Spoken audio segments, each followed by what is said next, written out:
Good morning, good evening, good afternoon, wherever you are in this world. Welcome to another live stream. It's your host, Danny Dhaiphong, and I am joined, as you can see, by returning guest, special guest, friend of the show, journalist and geopolitical analyst, Pepe Escobar. How are you doing today, Pepe? Hi, Danny. Hi, everybody. Greetings from a NATO stand. Yes. So everyone, you can follow Pepe Escobar. You can find his Telegram in the video description below. Before we get started, make sure and please hit that like button because that helps get more viewers into this stream. Also, welcome everyone from Rockfin, everyone from Rumble. You can follow me there. Just search my name in Rumble or Rockfin. And of course, you can support this channel via all the links in the description from Patreon, Substack. You can become a YouTube member and more. So you can check those out as you are watching. All right, Pepe, let us get started. Of course, the big news is the now month-plus long bombardment of Gaza by Israel. The latest numbers are, I believe, nearly 11,000 Palestinians killed, almost 5,000 children killed. And the latest news is that the Biden administration is rejecting a ceasefire. There is some kind of I don't know how I can call it, just a ridiculous arrangement for 4-hour pauses in the fighting so Palestinians can flee south.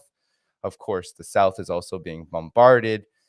So, Pepe, I just wanted to get initially your reactions I know you have been following this conflict quite closely. And so wherever you'd like to go, I'm just going to kick it to you. Yeah, like I told you before, Danny, we don't have 10 hours then. So, okay. Let's start with the most important big picture realization for all of us. We are all watching the collapse, I would say the absolute collapse in every level, historical, cultural, psychological, moral, of Western civilization, live 24/7, which is something that I am sure none of us would ever have imagined even a few months ago, or even after the start of the special military operation in February last year. So what we have now, it's a particle accelerator, in fact. And what had already started with how Russia organized the SMO last year and how Russia fought all strands of hybrid war, plus hot war on the ground, plus financial war by the whole of NATO stand, and not only managed, but blowback is already going on for quite a while and is going to be much worse. Now we have the particle accelerator, Israel-Palestine. And of course, these wars are intertwined because these are the same forever wars, which all of us have been. In fact, yesterday I was doing podcasts to Brazilians this week. And yesterday, exactly, I was in a completely different language, in a completely different mindset. I was trying to explain to them that what we have been living this millennium started at the end of the previous millennium. The forever wars did not start after 9/11. They had already started before, and the big forever war at the end of the previous millennium was the destruction of Yugoslavia. And we all know what was required and how NATO proceeded. NATO wanted to basically destroy Yugoslavia because Yugoslavia was too independent, transform it into a bunch of statelets, some of them fighting against each other, and of course install the biggest American base outside of the US, Camp Bond Steel in Kosovo. And of course, considering this is a drug classic, even before the Vietnam War, as we all remember, have Camp Bondsteel as a fabulous drug transshipment from Afghanistan all the way to other latitudes in the West. So this was the first forever war, not in this millennium, previous millennium. And then, of course, this millennium, we need hours to catalog in detail, starting with the invasion of Afghanistan, Iraq, the proxy war in Syria, the total destruction of Libya, the unannounced wars in Yemen, Somalia, etc., Ukraine, of course, and now, let's say, the resurge, to quote the man who never won a surge in his life, General David Petraeus, of Israel-Palestine. So, okay, look, like I told Danny before, I've been in this rodeo for a long time. And I thought I had seen everything in the world, literally. I worked as a foreign correspondent, which is a dying breed. We don't exist anymore. There are only a few of us left doing this thing. It's a profession that doesn't exist. Soon won't exist anymore. As a reporter, as an editor at large, as a geopolitical analyst, literally all over the planet for 40 years, starting in the West, and then when I moved to Asia almost 30 years ago. But I never saw, and many of my colleagues certainly, and many academic colleagues especially, we would never could imagine that the collapse would be so drastic, so swift, and intertwined, which is exactly what's been happening, especially these past 2 years. And now, another thing that I was thinking this morning, in fact, we have our own drudge of writing endless columns one after another, or in the case of Danny, for instance, doing endless podcasts one after another. But we need time to think, reflect, go for a walk in the woods. This is what I did yesterday. Yesterday, I went for a walk in one of the beautiful Parisian parks after the rain, so I could get, instead of Nietzsche, who used to walk in the mountains and then come up with bright ideas, the best we can aspire to nowadays is a park in a big city. And one of the things that struck me during my walk was that, okay, even if we are watching the collapse of Western civilization as we knew it in front of us, this does not mean two things. And these two things intertwined are very, very important. That the Arab world is sort of coalescing to avenge their own century of humiliation. They just had a century of humiliation that started after the end of World War I. Just like China had their century of humiliation that they avenged then with Mao, Deng, return of Hong Kong, etc. And now they are the largest power, economic power in the world, like they were for 18 out of 20 centuries. This is not happening to the Arab world yet. And at the same time, and also intertwined, the lens of Islam as a whole, and we're going to see an example after our podcast when we're going to have this special summit in Saudi Arabia, apparently to coordinate their position on how to stop the ethnic cleansing and the genocide, the ongoing genocide in Gaza. They are not ready yet to really unite and stare down the hegemon. I think these two questions are absolutely essential to everything that we are living at the moment. They are connected, of course, and they should have been a consequence of this plunge into the abyss of Western civilization. But maybe it's going to take a long time for us to see this consequence in action. Okay, call this, Danny, my introduction to our conversation. Yes, for sure. I mean, we've seen just over the last month how there was a lot of expectations about how the Arab world, how the Muslim majority countries in the region would react. I think there was even some enthusiasm that this was the time where there would be unity, and that unity would transpire to some kind of, I mean, there were some who were hoping that Hezbollah, for example, would directly intervene. I thought it was a little premature and maybe naive.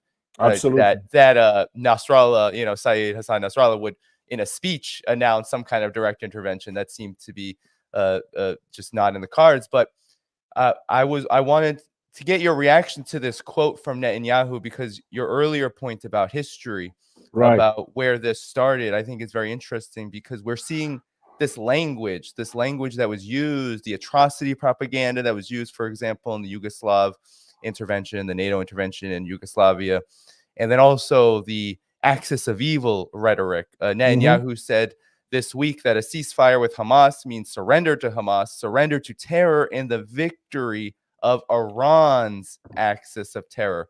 So I'd like your reaction to this, because we're hearing this kind of axis of evil rhetoric being used. And I'm wondering, where does this fit in this larger geopolitical game that Israel sits in the middle of? And I'm wondering if you could talk about that as well. Starting with Hezbollah, this is very, very important. Sheikh Nasrallah is an extremely sophisticated strategist. Number one, this is something that is recognized even by his enemies. His enemies fear him, because Nasrallah can always think about the big picture. And he's a Lebanese patriot, very, very important. Apart from being a Shiite, religious and political and strategic leader, he's very proud of Lebanon. He knows that he needs to protect not only his circle, his enlarged circle, the axis of resistance, but of course Lebanon as a whole. So this was never going to happen. This comes obviously from American commentators who have absolutely no idea what they're talking about, which is 99% of them. When you visit Lebanon, when you talk to people who are close to Nasrallah or are part of, let's say, his close advisors, or as I had a chance to visit a Hezbollah think tank in Beirut and interact with them and have long discussions, which is something that I did before COVID the last time, 2018. It's a completely different story. They do think the big picture, and obviously they are not a bunch of warmongers. They are a bunch of thinkers. You could define them philosophically and culturally as warrior thinkers. And warriors, if they are pushed to act as warriors, they prefer not to. And obviously, they all know nowadays that they are being pushed by this, as Samuel Beckett would say, innombrable, and it sounds much better in French, thing which is controlling the government in Tel Aviv. They are spoiling for a fight. Hezbollah doesn't want to fight, and they already said that only if certain red lines are, which we know that Tel Aviv can impose these red lines, which would be, we can interpret as the total ethnic cleansing of Gaza and a ground invasion. There is a ground invasion already on, not, of course, described as a ground invasion, but what happened, what is already happening in this division of Gaza in two, it's already a ground invasion. For all practical purposes, North Gaza is not Gaza anymore. It's occupied territory by the IDF and is going to be strangled and incinerated to death, literally. This is already happening. South Gaza is another story. South Gaza is part of their final solution, which they would love in their wildest wet dreams to implement, which is force an exodus to Egypt. Egypt already said, no, this is a casus belli. It's not going to be to Jordan either. Jordan already said, no, this is a casus belli. So this is in suspension, let's put it this way. North Gaza is much, much worse. So don't forget that Nasrallah has another speech after our podcast. It's a very, very important speech.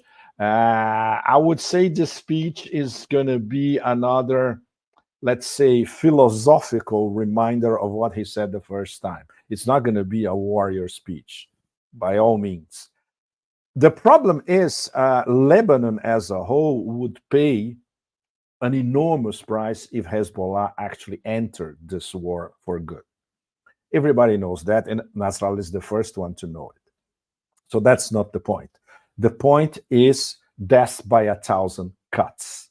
The point is guerrilla war by the axis of resistance as a whole. And this is what we are already witnessing. Those attacks against American military bases in Syria and in Iraq. We should pay very, very close attention to the different formations, part of Hashd al-Shabi and the People Mobilization Units in Iraq. There are, okay, at least, 7, 8 of them, some that I don't even know and nobody knows about. In fact, groupuscule, as the French say, mini groups. And now they are, for all practical purposes, at war against the Americans in Iraq. Not to mention all these formations in Syria. Of course, our badass Houthi friends, which are already, showing to the Arab world as a whole. So this is how you do it. We do it with acts. We don't do it with the communiques via foreign ministers or meetings in Riyadh. We actually launch a missile. We actually down an MK9 Reaper. This is the way to do it. But the Houthis, of course, they are something really, really special. Ansarallah is very, very special. So this is what Hezbollah, Nasrallah, Hezbollah are more or less coordinating, and of course with the IRGC in the background. How the axis of resistance is going to improve their game from now on in a concerted response. And it's going to be death by 1,000 cuts in different latitudes across West Asia, not only against Israel, but especially against the hegemon as well. What are they going to do? They're going to start launching tomahawks all over the place. This is ridiculous. And don't forget that in the case of Iran, if there was ever somebody, Dr. Strangelove, enough to try something funny against Iran, Iran, for all practical purposes, is protected by the Russia-China umbrella in more than one level. I could tell you the obvious levels, which is Shanghai Cooperation Organization and BRICS 11 starting in a month and 10 days, 20 days from now. I could tell you about the strategic partnership between Iran and China and between Iran and Russia. And I can tell you about what Iran and Russia and China discuss at the highest level in their meetings, at the level of ministers of defense, foreign ministers, and at the level of Putin, Xi, and Raisi. So this is all on the record. They have been meeting and they have been talking all the time for a long time. So this is all coordinated. So if you have some absolute idiot in the Beltway talking about the axis of evil, yes, there is an axis, not of evil, but there is an axis. There is an alliance. It's not announced. It's a matter of strategic partnerships. And the three main protagonists are the three main protagonists of Eurasian integration: Russia, China, and Iran. And that's it. And live with it. And they cannot live with it because they look at it and they are even more scared than when Brzezinski was thinking about the impossibility of the emergence of a peer competitor in Eurasia. Now we have three. And the three are allied, and the three are in strategic partnerships among themselves. So deal with it. They can't. And that's why they are behaving like headless chickens, because we don't have strategy coming out of Washington, especially from this administration, which is a bunch of nullities and non-entities that we don't even need to start talking about them, because you just look at them and you can see that they are mediocre. They don't even have to open their mouths anymore, right?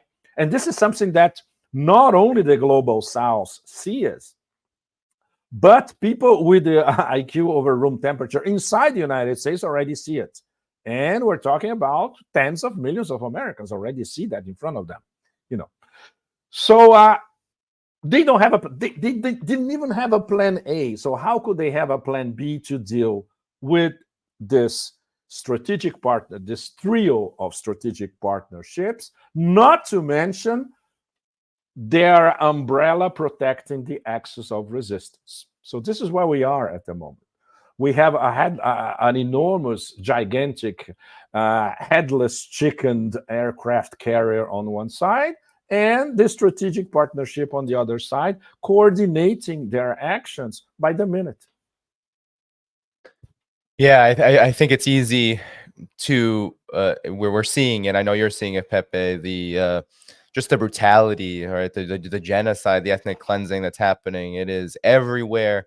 It is easily accessible. We can really bear witness normalized, to it. Even worse, Yeah. Jenny. Normalized. Yeah. It's normalized, exactly. And we can really bear witness to it in ways maybe that in past wars we have not been able to. It took WikiLeaks to expose a lot of the crimes that occurred during those forever wars in the Middle East conducted by the US. But, you know, I think you put it pretty aptly when you say that it is headless chickens. Like this genocidal rampage being conducted with the US's sponsorship, aiding, abetting, and direct involvement is a sign of weakness in a lot of ways. Yes, absolutely. And I wanted to ask you then, given this situation, we have the empire crumbling, quote unquote, Western civilization crumbling. And at the same time, you have, as you said earlier, almost a paralysis in much of the region to intervene, right? We have resistance on the one hand by the axis of resistance for what they can do. Then you have a lot of Arab countries, especially, not able to step up to the plate. So I'm wondering, what will it look like when that is possible? And you said it may take a long time. What are the kind of factors and dominoes that need to fall for something like this to change, where the headless chickens, for example, are put to rest? It's a very, very long and complicated process, and involves the key element is Arab comprador elites and Arab vassals of the hegemon. We're not going to get rid of these people tomorrow or in the next 2, 3, 4, 5 years. Some of them will become members of BRICS 11 and then BRICS 15, BRICS 20, BRICS 25. This is a long process as well. I'm sure when you have on the same table on BRICS discussions next year, under the Russian presidency, for instance, we have Saudi Arabia, Egypt, the Emirates side by side with Iran and Russia and China on the same table. They're going to start paying attention to things that they never thought about before. There's no question about that. But this is a very, very long process because Russia, of course, Russia has the trust of, as much as we can talk about trust when you're dealing with characters such as MBS and NBZ. You cannot trust these. These people are gangsters, essentially. But obviously, they think about their survival. And they know that their survival is linked to Eurasia integration, their membership with BRICS, and peace in West Asia, which is exactly what we don't have now. Why? Because this was the number one preoccupation of the hegemon concerning Israel-Palestine. Great. We're going to have another forever war that we know very well. We have been involved in it from the beginning. But this one, the purpose is very, very clear. Let's set fire to West Asia, and let's set fire to these people coming into BRICS 11. This is explicit. This is a war against BRICS directly. They could never come up with that only using Ukraine. Now it's perfect because they have a war against BRICS in West Asia with many West Asia characters as part of the war. So the possibilities of destabilizing West Asia in the long term are immense. And of course, considering the symbiosis between Washington and Tel Aviv, it's perfect because it's the most extraordinary case of wagging the dog, because we don't know what's the wag, what's the wag, what's the dog, and who's wagging who anymore. But they are always in total symbiosis. But there are other details that intervene into this wet dream scenario for these silos in the hegemon, this exceptionalist silos. The case of the IMEC, which I am particularly fascinated about, the India Middle East corridor, or India Middle East, Israel, Saudi Arabia, Emirates corridor, because this is what the corridor is about.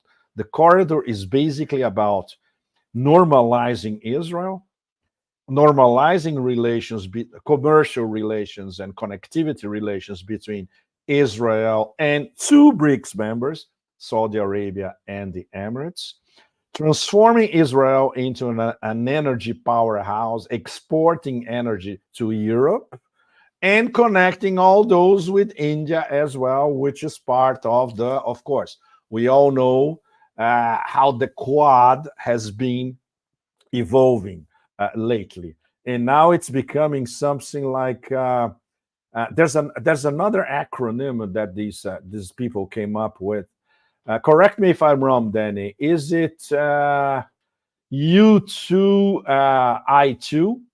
I think it's U2I2. United States, United Arab Emirates, Israel, India. So when you have this declination of the Quad as U2I2, Right. this I think is it's what? I2U2. Yes, I2U2. You had the exact order, but they I put had it Israel first. backwards.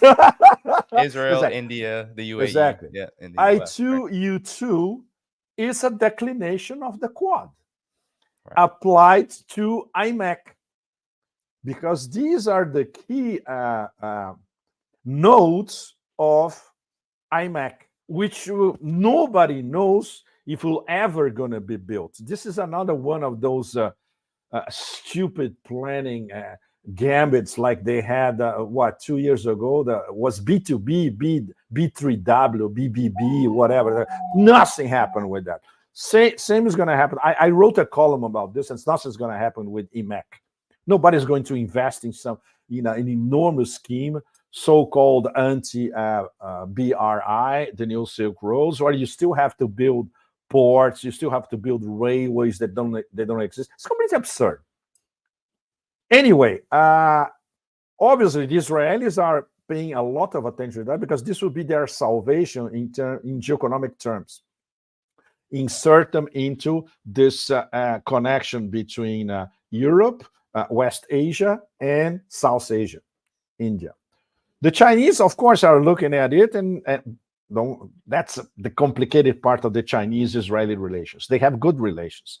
China, for instance, look at Israeli ports as, in terms of transshipment for Chinese merchandise, very, very important. China would like to more or less integrate Israel into corridors in Southwest Asia. Russia is it's even more complicated, because then we get into the big if of Russia-Israel relations, which is Russia's neutrality towards Israel-Palestine tilting now towards Palestine in the Muslim world, which is something that all of us, we have been over this for, even before the start of Al-Aqsa flood, we have been trying to get deeper into it. Extremely complicated. I wrote about it. Many others wrote columns about it. What we know for sure, and this is in one of my last columns last week, if I'm not remembering. There's so many. Anyway, I got 3 exhibits, more or less, trying to show that it is tilting. And this came directly from Putin himself, talking to the Security Council and all the intelligence agencies. A very special meeting from the Benzia, permanent Russian representative at the UN, and by Lavrov when he had a bilateral with the Minister of Foreign Relations of Kuwait. Because now they are making the direct connection, explicitly coming from the top, of the forever wars. All the forever wars, including Ukraine and including Israel against Palestine. So this is a big, big scene in terms of Russian strategy. They are tilting.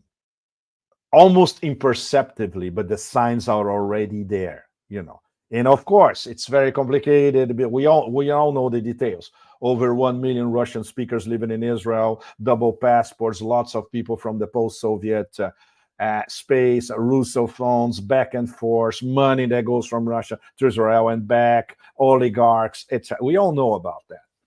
But this is something that I'll be back in Moscow in 2 weeks, and I'll keep getting deeper into it.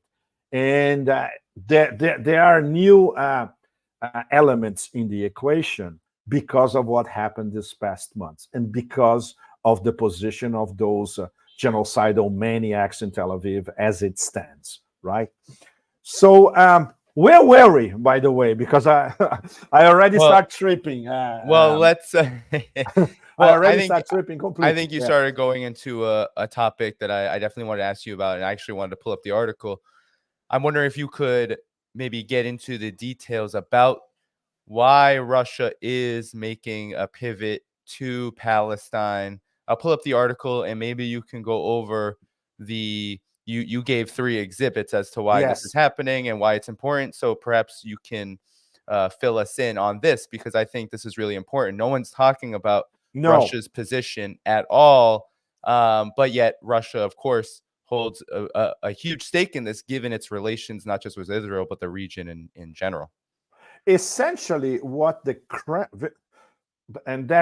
is something extremely sensitive.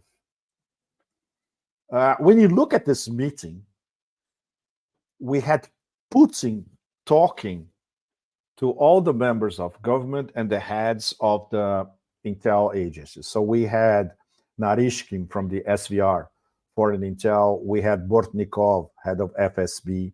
We had Prime Minister Minushkin. We had the leader of the Duma. So this was really the top of the top. Patrushev from the Security Council.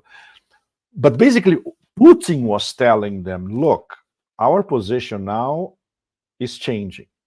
This does not necessarily mean that especially the Siloviki, the guys from the intel apparatus, agree with that. And I have to be very careful here. What I can tell you guys without burning any sources or anybody specifically is that most of the people at the Ministry of Defense and of the Russian intel agencies certainly do not agree with Putin. So there is serious debate about it. For many people in the Ministry of Defense, Israel has been acting and behaving against the Russian Federation for quite some time.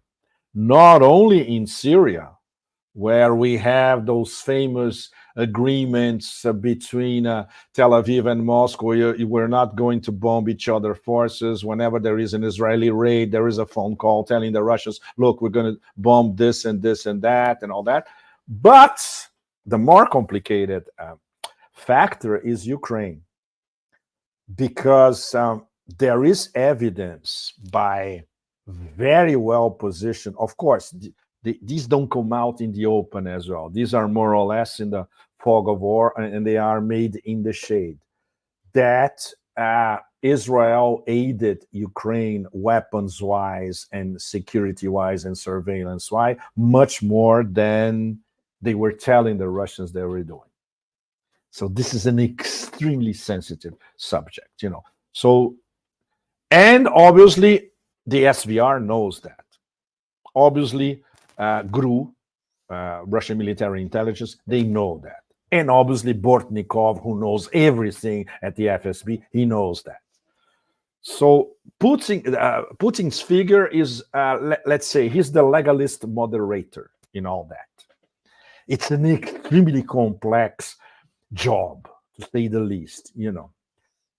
Obviously, considering that the Kremlin perspective from now on is we are going to be the mediator of choice from now on in West Asia, because everybody respects us. This is true already.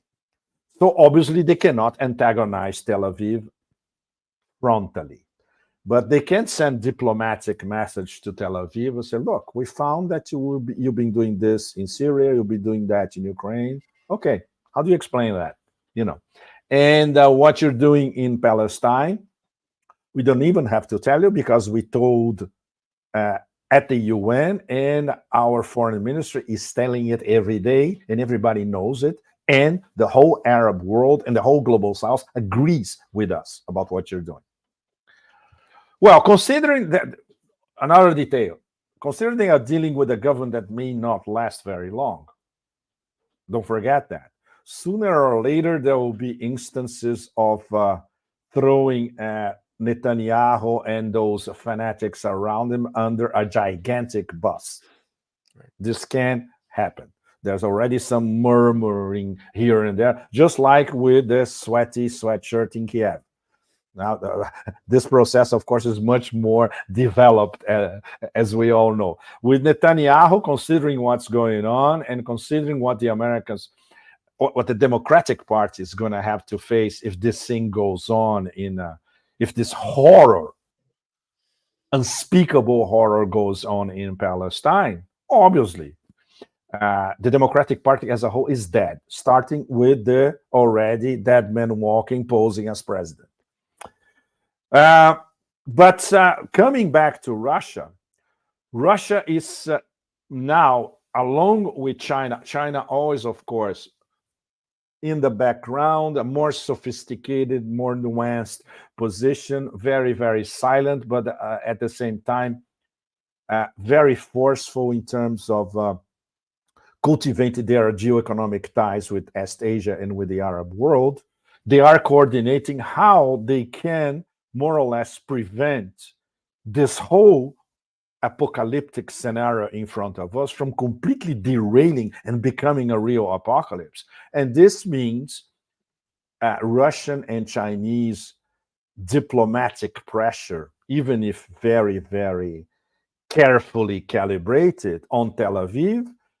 And in the case of the Chinese, we're going to see in a few days, because this has to be part of it's going to be a really hardcore conversation between a crash test dummy and Xi Dada in San Francisco. Like, I see this as a Dashiell Hammett plot. This could be a fantastic Dashiell Hammett plot, a film noir, in fact. Xi meets Putin, Xi meets Joe Biden in San Francisco. Or it could be a Hitchcock movie, in fact. It could be a really horror story, in fact. It's not going to be a love song like I Left My Heart in San Francisco. We're sure about that. It's going to be really, really, really tough. But obviously, the Chinese are going to tell the Americans, look, you know what you're doing, or obviously, or you don't seem to know what you're doing with your straight up validation and normalization of an actual genocide that is seen by the whole planet for what it is, an actual genocide. How do you expect to get away with it? And how do you expect to sit down diplomatically with the rest of the world, especially with the global South, and try to convince them about anything that you plan to do from now on, geopolitically and geoeconomically? So I wonder how she is going to explain this to Biden's handlers in metaphorical language, which is how the Chinese leadership speaks. Very, very polite, of course, but with a very sharp message, but sent through images and metaphors. So this is going to be quite something. I wonder, probably Wang Yi is the guy who will be in charge of more or less mapping the agenda of what they're going to talk. So it's going to fall to Wang Yi to do that. And I'm sure he could have some lateral phone calls with Sergei Lavrov about the strategy as well. This next week is going to be quite something. This meeting is going to be absolutely crucial. The problem is we have a leader on the top of his game on one side and a mummy on the other side. So the leader at the top of his game will be talking to an earpiece, essentially. So obviously, how how can there be any meaningful decisions when he knows that the guy he's talking to doesn't even understand what he's saying? And he knows that the guy he's talking to is being manipulated by 4 or 5 very powerful people in the background, not necessarily the ones that we see every day in the news. So this is the next problem for the Chinese. Okay, 5,000 years of diplomatic experience, you've seen it all. But this is something that I'm not sure that they've seen it before in their dynastic history, you know. Yeah, no, I mean, it is truly a case of Russia and China, even in this case with regard to Israel's genocidal rampage in Palestine, they are trying to go forward. They're trying to not only get a ceasefire, which exactly support, but they also have been elevating the question of Palestine, like what the question of Palestine itself, exactly. And it's not, but the United States, of course, Israel, given the rhetoric coming out of Israel, can't really depend on Israel for much. But the United States in particular has been fighting tooth and nail against all of this. Yes. And it really, I mean, it's a real bind. And so how do you feel like Russia and China in the coming days and weeks, apart from the APEC summit, which of course there'll be conversations, but you said it, Biden is truly a mummy. Everything coming out of the State Department feels just pushback. There's not really much movement there. Yeah. How do you feel like Russia and China are going to be mediating this situation in the days and weeks ahead? Because the way things are going, it doesn't feel like if things go further into a months-long scenario with what's going on in Gaza, I mean, it's a disaster geopolitically. It's a disaster for the region. It's a disaster not just for Palestinians, but for the entire world. The world economy is being affected. It'll be affected even more. I mean, it truly is disrupting this multipolar process, or attempting to disrupt the multipolar process. What's your in fact, Danny, the ideal scenario, which obviously this would require, I would say, a true miracle to happen, is if we get together this meeting in Saudi Arabia this weekend with all the major Islamic players, and considering that 3 of the big ones are going to be members of BRICS Plus. So this means they will be talking, of course, on the sidelines with both, especially with both Russia and China. And the fact that Turkey, even if it's not a BRICS member, and even if it's not, we cannot even say that another thing, Turkey is not part of the Arab world. And it gets much more complicated because in Erdogan's mind, Turkey is the new Ottoman power, and he is the Sultan. And it's up to him to coordinate a peaceful environment on the lands that the previous sultans were ruling until a little over 100 years ago, when everything went through the Porte Sublime in Istanbul, as we know, the fantastic name, the sublime door. The problem is Erdogan doesn't have the stuff of a great sultan. Erdogan basically is a grifter. He's an opportunist. He is beholden to a mafia of real estate speculators that we call in Russia the Gang of Five. He's very good at hedging his bets between NATO and Eurasia, trying to profit himself and his gang from all of it. He doesn't have any convictions, in fact, historic convictions. He doesn't even read. This is according to my best academic Turkish friends. He doesn't even know the history of previous caliphs very, very well. He's essentially an uneducated Islamist. And that's absolutely horrible for Turkey as a whole, and for this self-attributed role that Turkey is going to be one of the great powers of the 21st century, because they are going to unite the Turkic peoples, as Erdogan is very fond of saying all the time. This will include a lot of Central Asians, as well. This will include Azerbaijan. And of course, the center of power will be Ankara, Istanbul. And they can also bring peace to previous lands in West Asia, including Lebanon, Palestine, Syria, Iraq, etc. But he's not the guy to do that. He's not a Mehmet II, definitely not. So this is not going to happen. And this is something that, with their keen sense of history, the Russians and the Chinese see it very well. But they need Erdogan as an interlocutor. That's very, very important.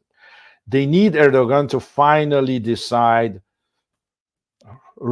later rather than sooner that the future of Turkey is not the European Union, is into Eurasia integration, even if they have their own agenda, which is this organization of Turkic states. They had a meeting a few weeks ago, 2 or 3 weeks ago, and coordinate a sort of Turkish Silk Road across Eurasia, etc., which is what basically it's in the minds of these people behind Erdogan. Okay, let's go to Kazakhstan and Uzbekistan and make lots of deals. Real estate, let's build highways, etc. This is what they have in mind. It's very narrow-minded, So if we have all these players together, the big Arab players, Turkey, Iran, which is going to be at this meeting in Saudi Arabia, and also member of BRICS Plus, Russia and China, they could, at the same table or at the same phone lines, come up with an overall plan to present basically to the Americans, it's not even to the Israelis. And they said, look, you don't want a wider regional war, do you? We know that you don't, as much as we don't. So let's try to establish some guidelines here and really definitive red lines, which don't involve, for instance, a genocide in the making. And the problem then always goes back to your interlocutor. Even if you are extremely rational, which Russia, China, Turkey, and these big Arab players together can come up with a rational roadmap, how are you going to sell this to a bunch of irrational people in Washington, controlled by these neocon silos everywhere in the Beltway, inside the National Security Council, inside the Pentagon, inside the CIA, inside the State Department, etc., and obviously all over the Biden combo administration? There's no possibility of dialogue, and this impossibility of dialogue mirrors the impossibility of anybody convincing the people who are speaking to his earpiece that there's got to be a ceasefire in Palestine.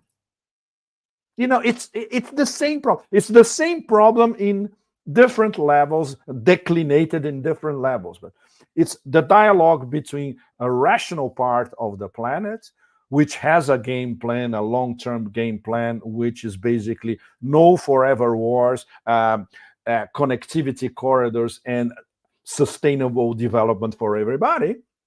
And your interlocutor, which is still, it's not even a Cold War, which is still hostage to the forever war mentality, which is what we're seeing now. And even facing a cosmic humiliation on the ground, which is what's happening in Donbass as we speak, they still have not learned their lesson, and they never will.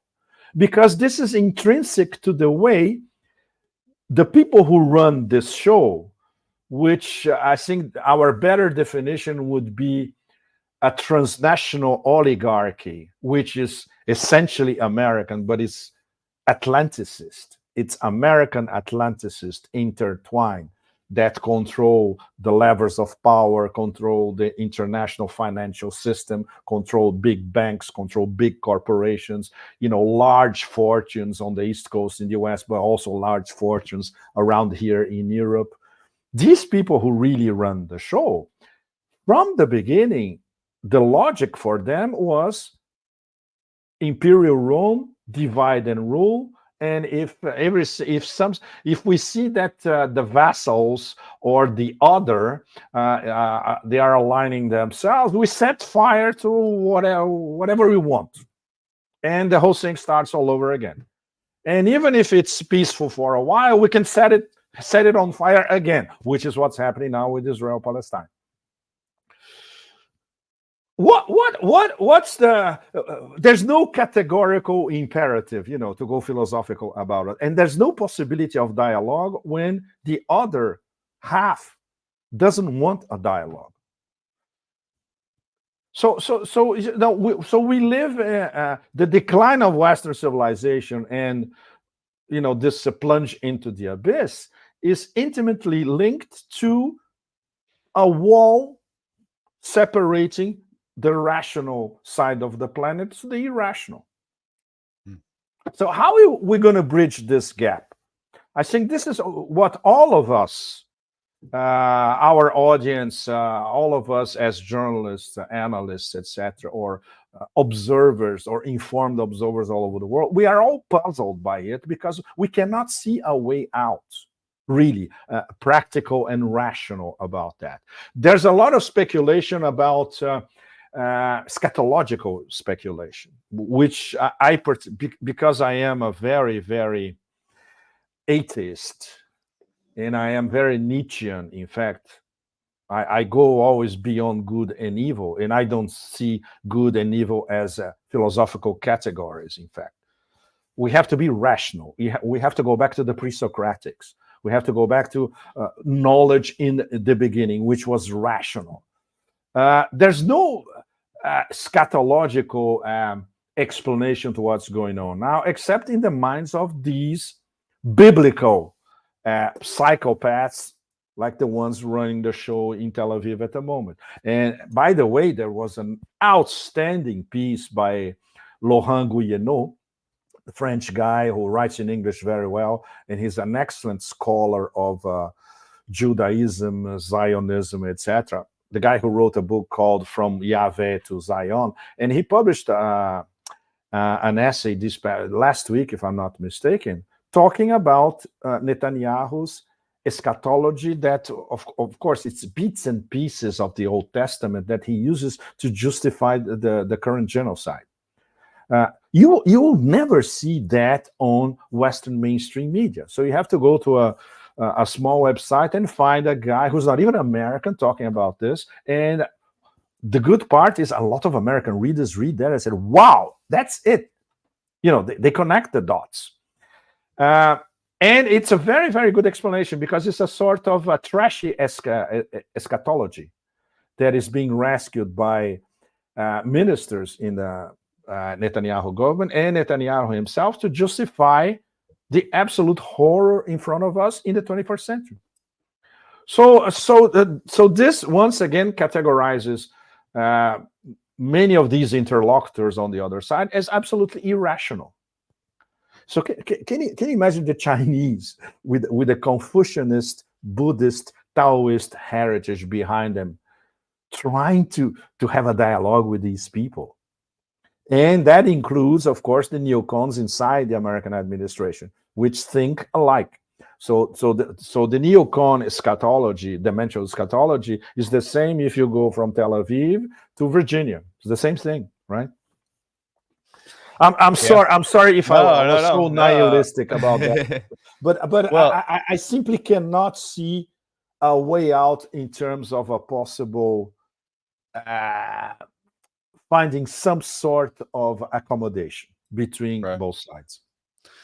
No, I mean, I think this conflict, I think the what Israel is doing in Gaza right now kind of exposes full throttle for all of us to see how negotiations, diplomacy, this umbrella of rationality, right?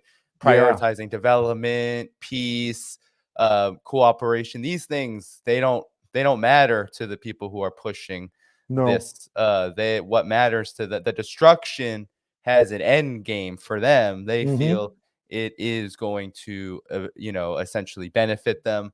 Yeah, Israel will get its goals met, which has been a long-standing project to, to expand on Palestine and beyond. The United States gets what it wants, which is a weakened region, axis of resistance.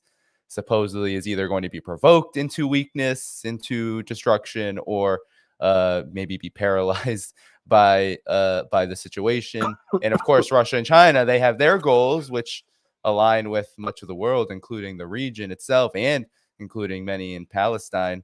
But how can they? They can't overthrow the governments of the United States or Europe. They can't destroy NATO. That's not their goal either. Their goal is to do this peacefully.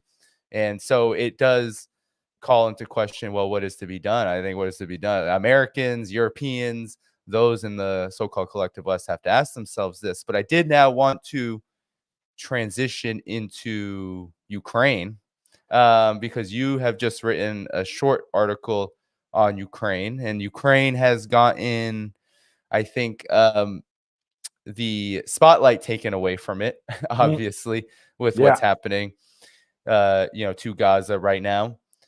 But a lot of developments have been occurring. There was the Zaluzhny interview in The Economist talking about how we're at a stalemate.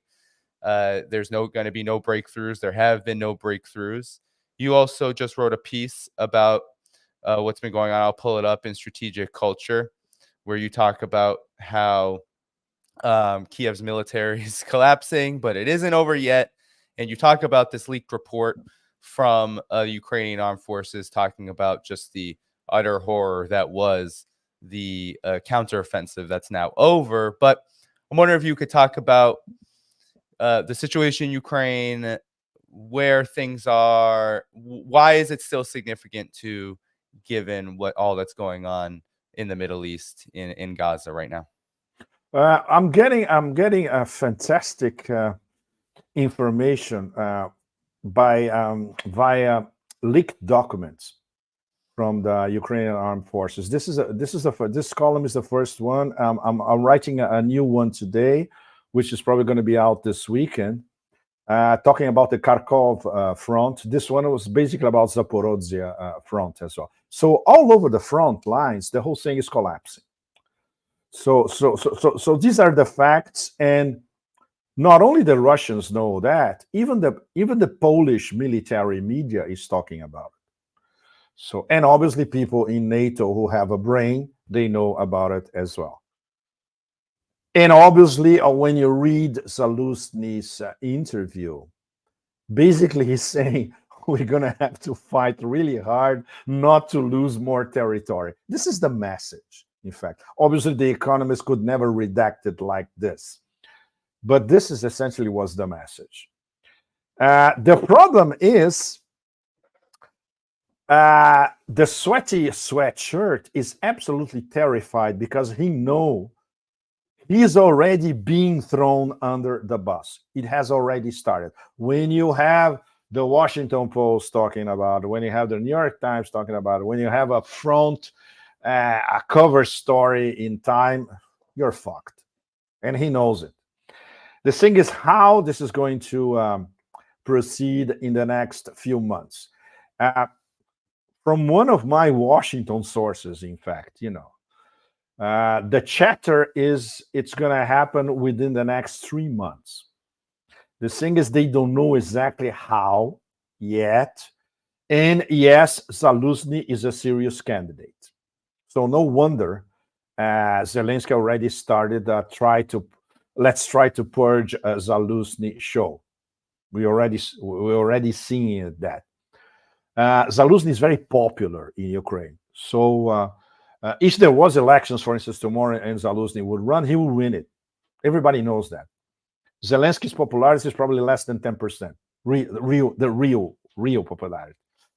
The thing is this going to change what's happening and will continue to happening on the front lines? No. What changes from a Russian point of view is how far will we go next year? Is there going to be an offensive? Are we just going to recover areas in Donbass? Are we going to cross the Dnieper? The famous Odessa stratagem, what it's going to be, all the way to Transnistria. But this is all up in the air. There's a lot of discussion in military channels in Russia about that. No conclusions, of course. The only things that they know for sure is that the momentum is on the Russian side. They can do anything they want for the next few months, not necessarily involving an offensive. They can recover territory, but there's going to be a sort of protracted stalemate for quite a while. And at the same time, they know very well that the Americans are when I say Americans, the current people in charge and the White House, National Security Council, machinery of government, etc. They are desperate for a ceasefire. And the Russians, they are not desperate for anything. The only ceasefire, and Lavrov already said, Lavrov was never saying that before, about a month or 2 months ago. Now he's saying it almost all the time. This war will be decided on the battleground. So this means the Russians decide when the war is over or not.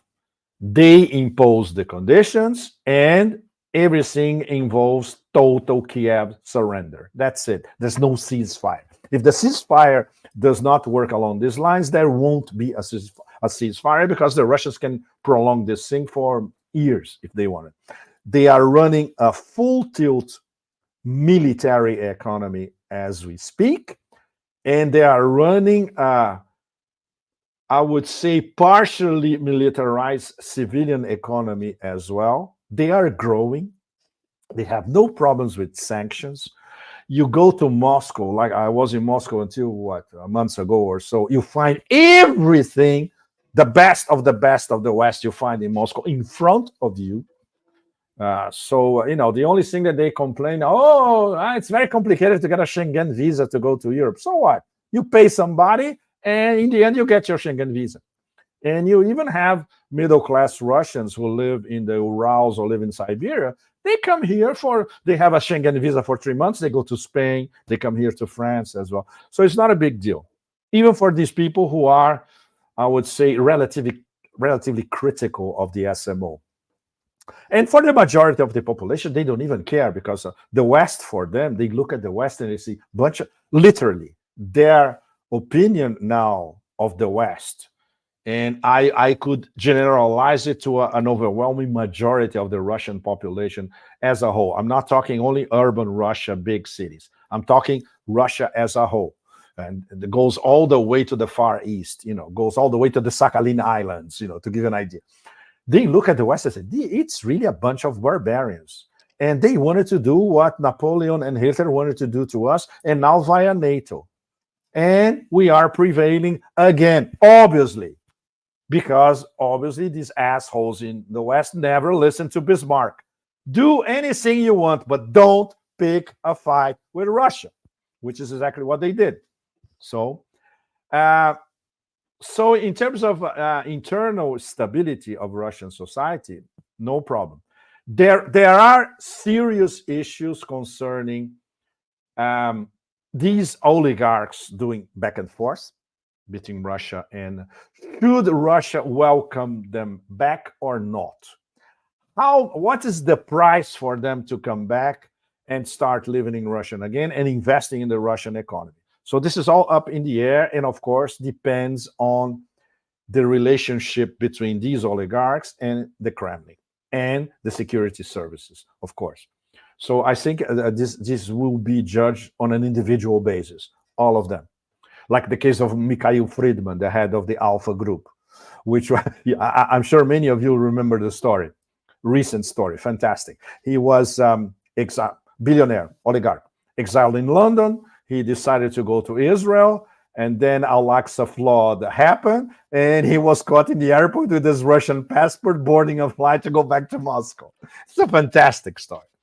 And he has serious issues because for many people in the security agencies, in the intel apparatus, they look at this guy, he was financing Ukrainian operations. No, he cannot just come back here and live like he. No way. There's got to be a serious investigation, etc. So individual cases, right? So the options open for Russia for the next few months, let's say, are quite open. And then, very important, it's what Shoigu said a few months ago, if I'm not mistaken, like 3 months ago. The special military operation will end in 2025. So it's already planned. Whatever happens next year, they already have a date. And Shoigu himself spelled it out. So what's going to happen the whole of 2024 when Russia is presiding BRICS, when there's going to be American elections at the end of 2024? Obviously, they are taking all that into the chessboard considerations. And then they probably, they're the 2, 3, the top 3, 4, 5 scenarios said, okay, so maybe beginning of 2025, we have our optimal scenario. And then we can say that this thing is, I wouldn't say over, but at least, okay, let's put it on the side and let's concentrate on other stuff. Because they know that NATO will keep going after Russia in different parts of the post-Soviet space or Eastern Europe, you name it. But the particular Project Ukraine chapter could be more or less sidelined. So this is the situation at the moment. So the mood in Moscow is very relaxed, Danny, and all of you. Really, it's relaxed, which was not a few months ago. I remember very well when I was there in March, April, it was very, very tense. But after the non-counter offensive, the whole thing turned upside down completely. Yeah, it seemed that there was an assumption that this counteroffensive, I mean, it was being hyped up that there would be an incredible pouring of resources. I mean, there was a pouring of resources. It was, potentially it could do some damage, but the damage has been mainly, if not entirely, falling at the feet of Ukraine and, of course, NATO. And so you mentioned that this overall objective in the former Soviet space, this aggression toward Russia will continue. Mm-hmm.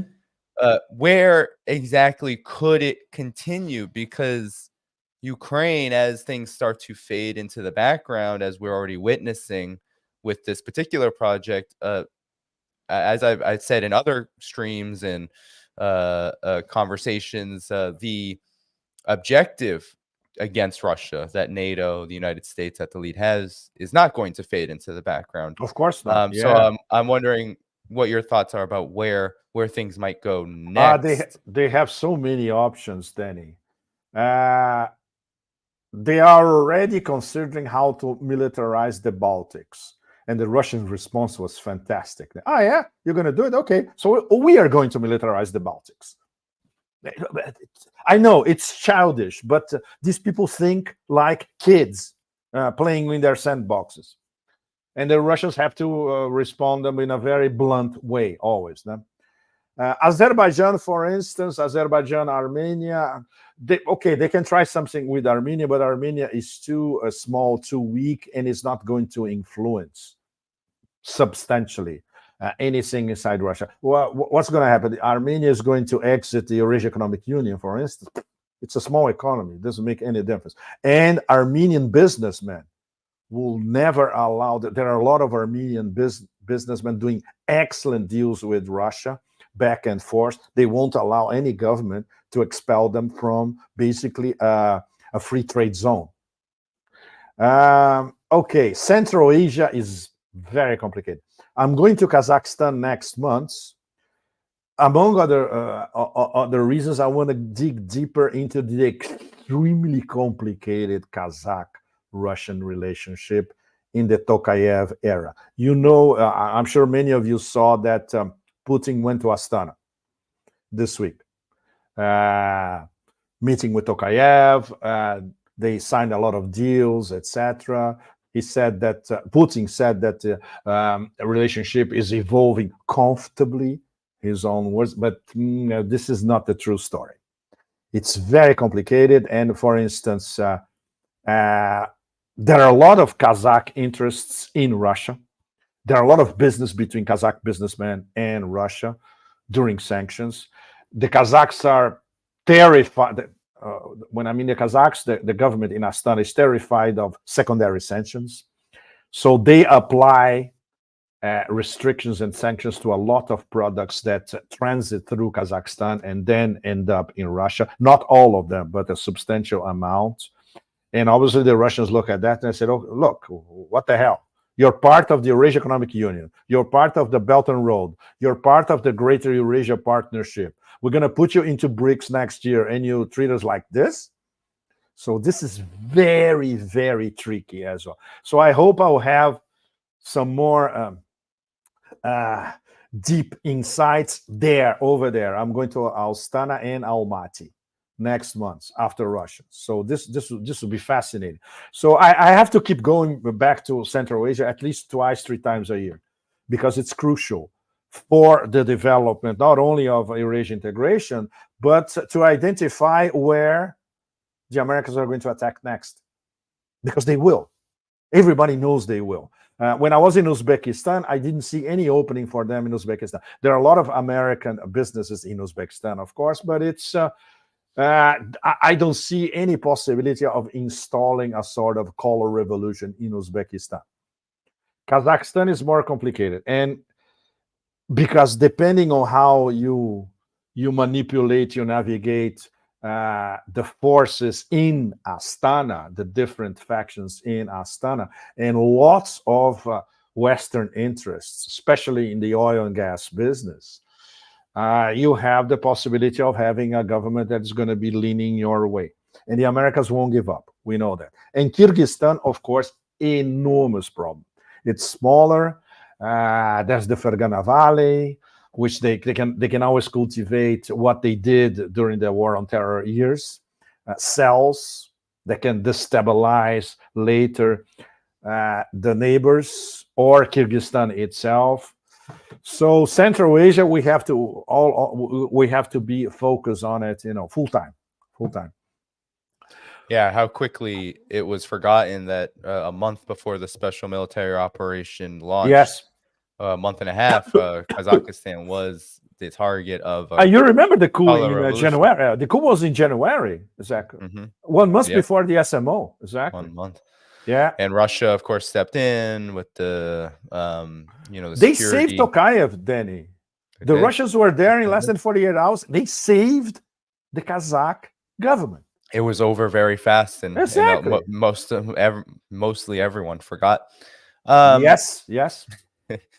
And that's how effective it was. And then the SMO happened. And one last question on the Ukraine situation before we move on to the Belt and Road Forum. I wanted to ask you about, a lot of people make the comparison between Ukraine and Israel.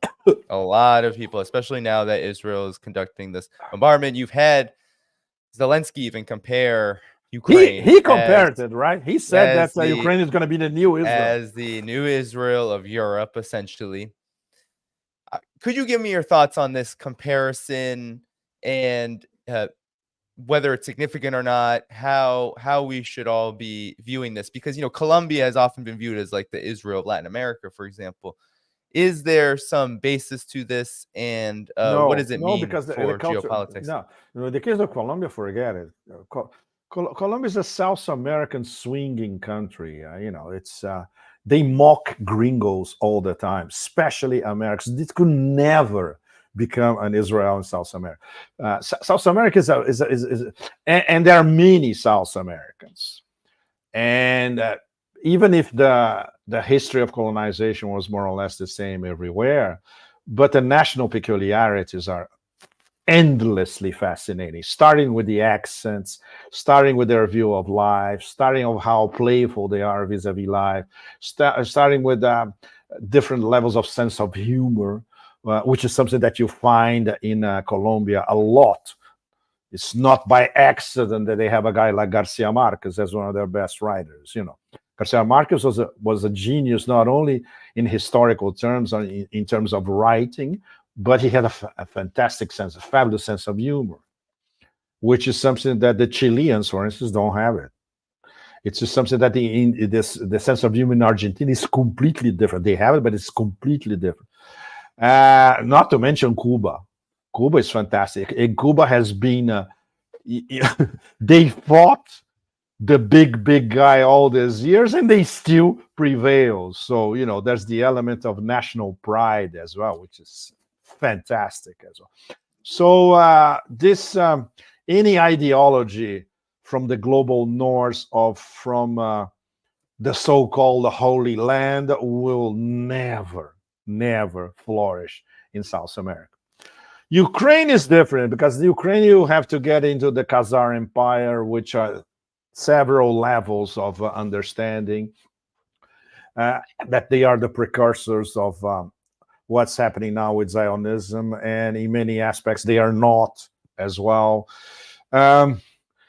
Nowadays, there is, I would say, more or less a common ideology between Zionism and what these people around the sweaty sweatshirt, the neo-fascists and neo-Nazis, are doing.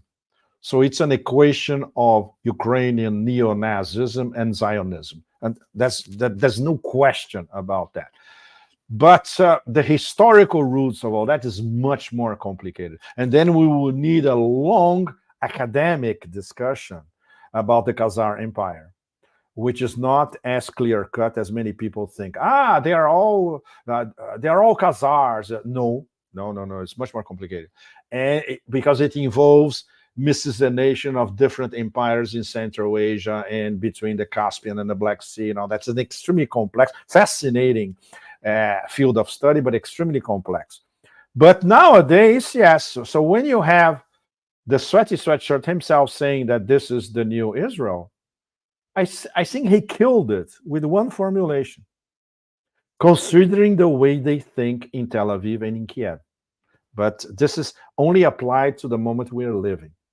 It could change in the next generation, for instance. It could change if we have a next generation of Ukrainians who are not driven by hate and understand their role in the post-Soviet space and the fact that they can interact with their Russian neighbors instead of demonizing them, which is exactly what they're doing in terms of the Israelis. And most of the I'm very sorry to say, at least 70% of the population, if not more, according to recent polls, demonizing Palestinians as infrahumans. Yeah. So the language that you hear in Tel Aviv and you hear in Kiev is the same. Yeah, and certainly when Zelensky talks like this, it certainly expresses a real ambition, one that it seems to be maybe far-fetched now, given that Zelensky's, you talked earlier about Netanyahu and throwing under the bus. I mean, Pepe, Netanyahu is a mainstay in Israeli politics. He's been around for a long time. Zelensky is temporary. Zelensky is very temporary. That coup happened in 2014. It was, of course, building up before then, but the coup didn't happen until 2014. People like Netanyahu have been in politics for decades as part of the Israeli process. So it's the Israeli colonial process. So it certainly is much different, but certainly we can learn a lot from what Zelensky says, for however harebrained he may be. But I wanted to transition for the last topic on the Belt and Road Forum. Pepe, forgive me. You were able to attend the forum, or you were you able to, or I know you were traveling a lot in and around the area. Absolutely. I came from. I went to Vladivostok, then I went to Sochi. So I went to almost 2 forums back to back. Vladivostok was fantastic because I got deeper into the Far East, and next year I'll be traveling in the Far East after the forum, something I didn't have time to do this year. And then Sochi was excellent because it was the Valdai annual meeting, including Putin's superstar show at the end. And it was great because I met a lot of people that I hadn't seen in many cases, many years before COVID and all that. An excellent collection of scholars, and we had amazing conversations, deep, including an exchange that I had with Sergei Karaganov before he asked that question to Putin, the famous question, "Isn't it time for us to lower the nuclear threshold?" And Putin's answer was, wow. That was the killer answer of the year. He said, we don't need it, essentially. We have 2 instances. If there is a nuclear attack against us, our response is going to be even more hardcore nuclear. If there is a conventional attack against us, our response is going to be even more hardcore than the attack. That's it. So we covered all bases. This is essentially what he said. And this was at the last day of Sochi. So after all that, I said, okay, so now I'm ready to go to Belt and Road Forum. And obviously, China is a very complicated story.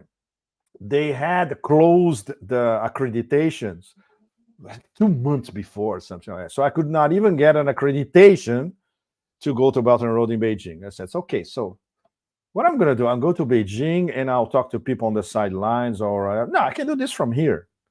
And when I mean here is my previous home, which is always my home, Thailand, where you have the best quality of life in Asia and in the world in many aspects. You have a tremendous flux of information about anything that happens all across Asia, especially from China. I have sources linked to China in Bangkok that I can pick up the phone and talk to them. So I covered the forum from there, and it was, I would say, even more profitable than if I had gone to Beijing. And I postponed my trip to China to next year because I want to go to Shanghai and talk to the new development bank, the BRICS Bank. So I talked to my friends at the BRICS Bank and say, okay, guys, next year we talk, because most of what we discuss cannot be made public because of internal rules of the NDB, the BRICS Bank. But I need to go there and have a serious conversation with them about loans in yuan, loans that they disburse in local currencies, how they are divesting themselves from using the US dollar and the euro, etc. Very serious conversation. So the fact that I had time to work on the Belt and Road Forum in Thailand was great, because then I could see the big picture, which when you are in the middle of a room in Beijing, you don't see anything. You are, and these summits, when they happen in China, this is what they do to you. They put you in a room and you cannot go anywhere. Not a lot of fun. So it was very, very important in terms of how Xi revamped the New Silk Roads and more or less launched New Silk Roads 2.0. This was extremely important. The fact that he had as special guests the Central Asians and the Southeast Asians. Because don't forget that 10 years ago, in Kazakhstan, by the way, at the auditorium of the Nazarbayev University in Astana, which I had the pleasure to visit, and I was gobsmacked because I said, wow, I am in the room that made history in the 21st century. This room is where Xi Jinping launched the New Silk Roads, the most important connectivity corridor and trade policy probably in the history of humanity.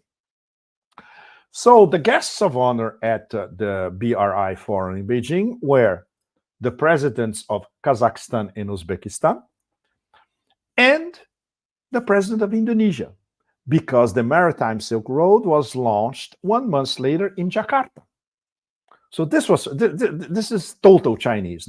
So he was coming back 10 years in time at the beginning of his first mandate of Xi, when he looked at this project, which came from the Ministry of Commerce originally. He studied it and he said, that's it. I have my foreign policy framework for the rest of the century, in fact. It's a project, a trade connectivity project of sustainable development all over Eurasia and beyond.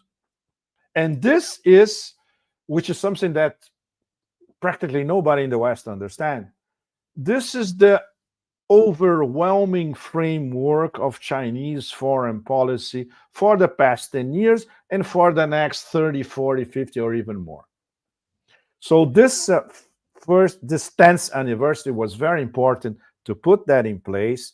They released a white paper before the summit explaining everything that was achieved in this past 10 years, over $1 trillion in projects, etc., and projecting it for the immediate future, not with big announcements. Of course, there were a lot of deals being clinched during the summit. By the way, very interesting, the amount of deals that were clinched in a day and a half in Beijing was an equivalent of the amount of money that the Biden combo wants to send for forever wars, $100 billion. That tells you everything, man. It's $100 billion for war, $100 billion for trade deals. We don't have to explain anything else, right? And this happened during the Belt and Road Forum. So this is the short story, Danny, of the Belt and Road Forum. In a very Chinese way,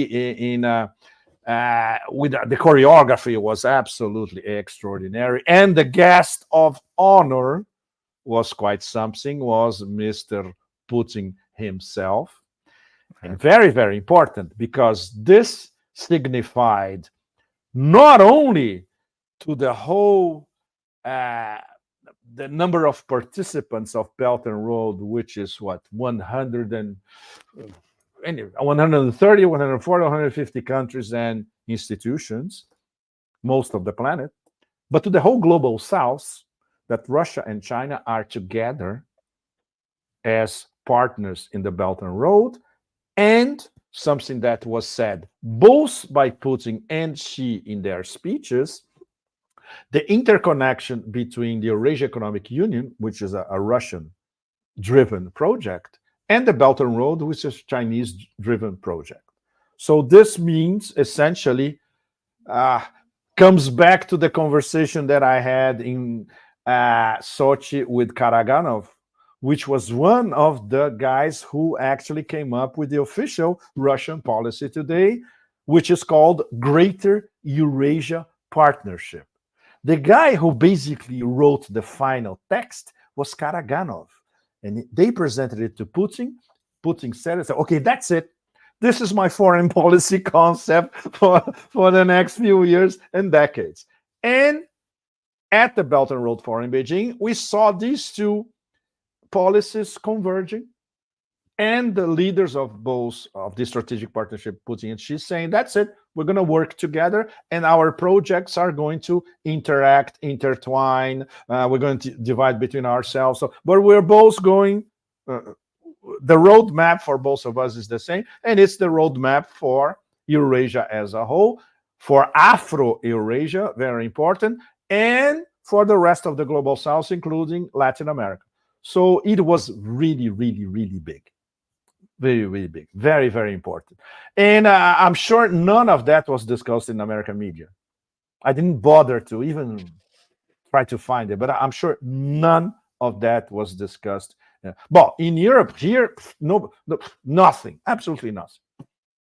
Right. No, there you go. It was blanked out. I mean, it happened. I was leading up in the weeks, the final weeks of September, there was hope that the Belt and Road Forum would be kind of like a injection of momentum, positive momentum for the multipolar world, which it ended up being. But of course, what happened on October 7th and now into today with Israel, that really took attention away from the Belt and Road Forum. I was in Vietnam at the time, and it was a blackout on the Belt and Road Forum. It was a blackout, right? Even in Vietnam, no? Yeah. Right. Like, no, yeah. Well, there was conversation in Vietnam, though, about, getting some things together. After the Belt and Road Forum, it was interesting because I know that Vietnam's president was in attendance. There were more conversations about developing the train stations. They were in Vladivostok as well, Danny. You're going to love this. There was a very important Vietnamese delegation at the Far Eastern Forum as well. Vietnam, Laos, Myanmar, and Cambodia. 4 ASEAN had top-level delegations at the Far East Forum in Vladivostok. Just gives an idea to all of you how it's really, really intertwined and interconnected.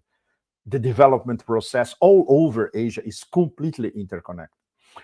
And explains, among other reasons, why ASEAN is diversifying from the US dollar, which is something that none of us, even those of us who lived in Southeast Asia for, in my case, almost 30 years, never they're going to start trading. No, it's starting. It's already happening, and it started only a few months ago. Last point, maybe on Yes. this question.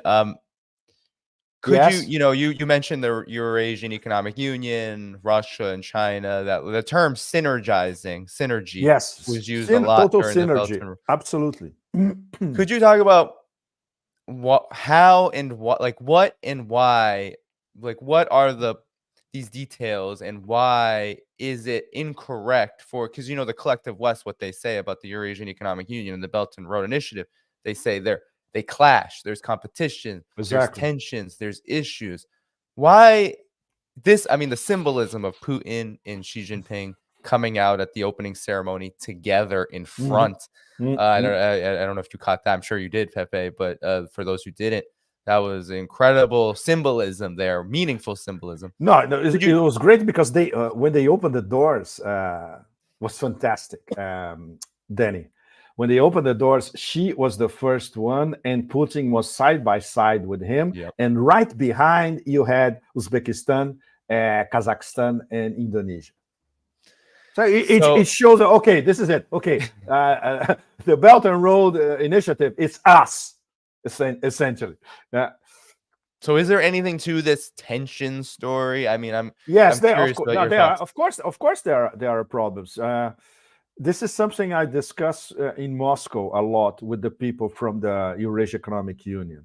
They are economists, and one of the panels, the panel that I was in Vladivostok, the second in command of the Eurasian Economic Union, the direct advisor to Sergei Glaziev, he was in our panel. We were in a panel together.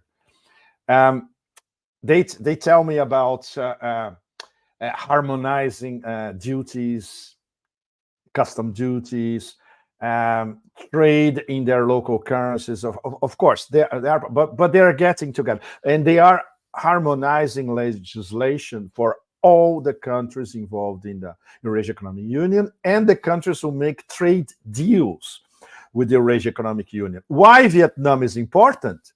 Because Vietnam has a trade deal with the Eurasian Economic Union. Indonesia is going to be next. Laos, they already have it.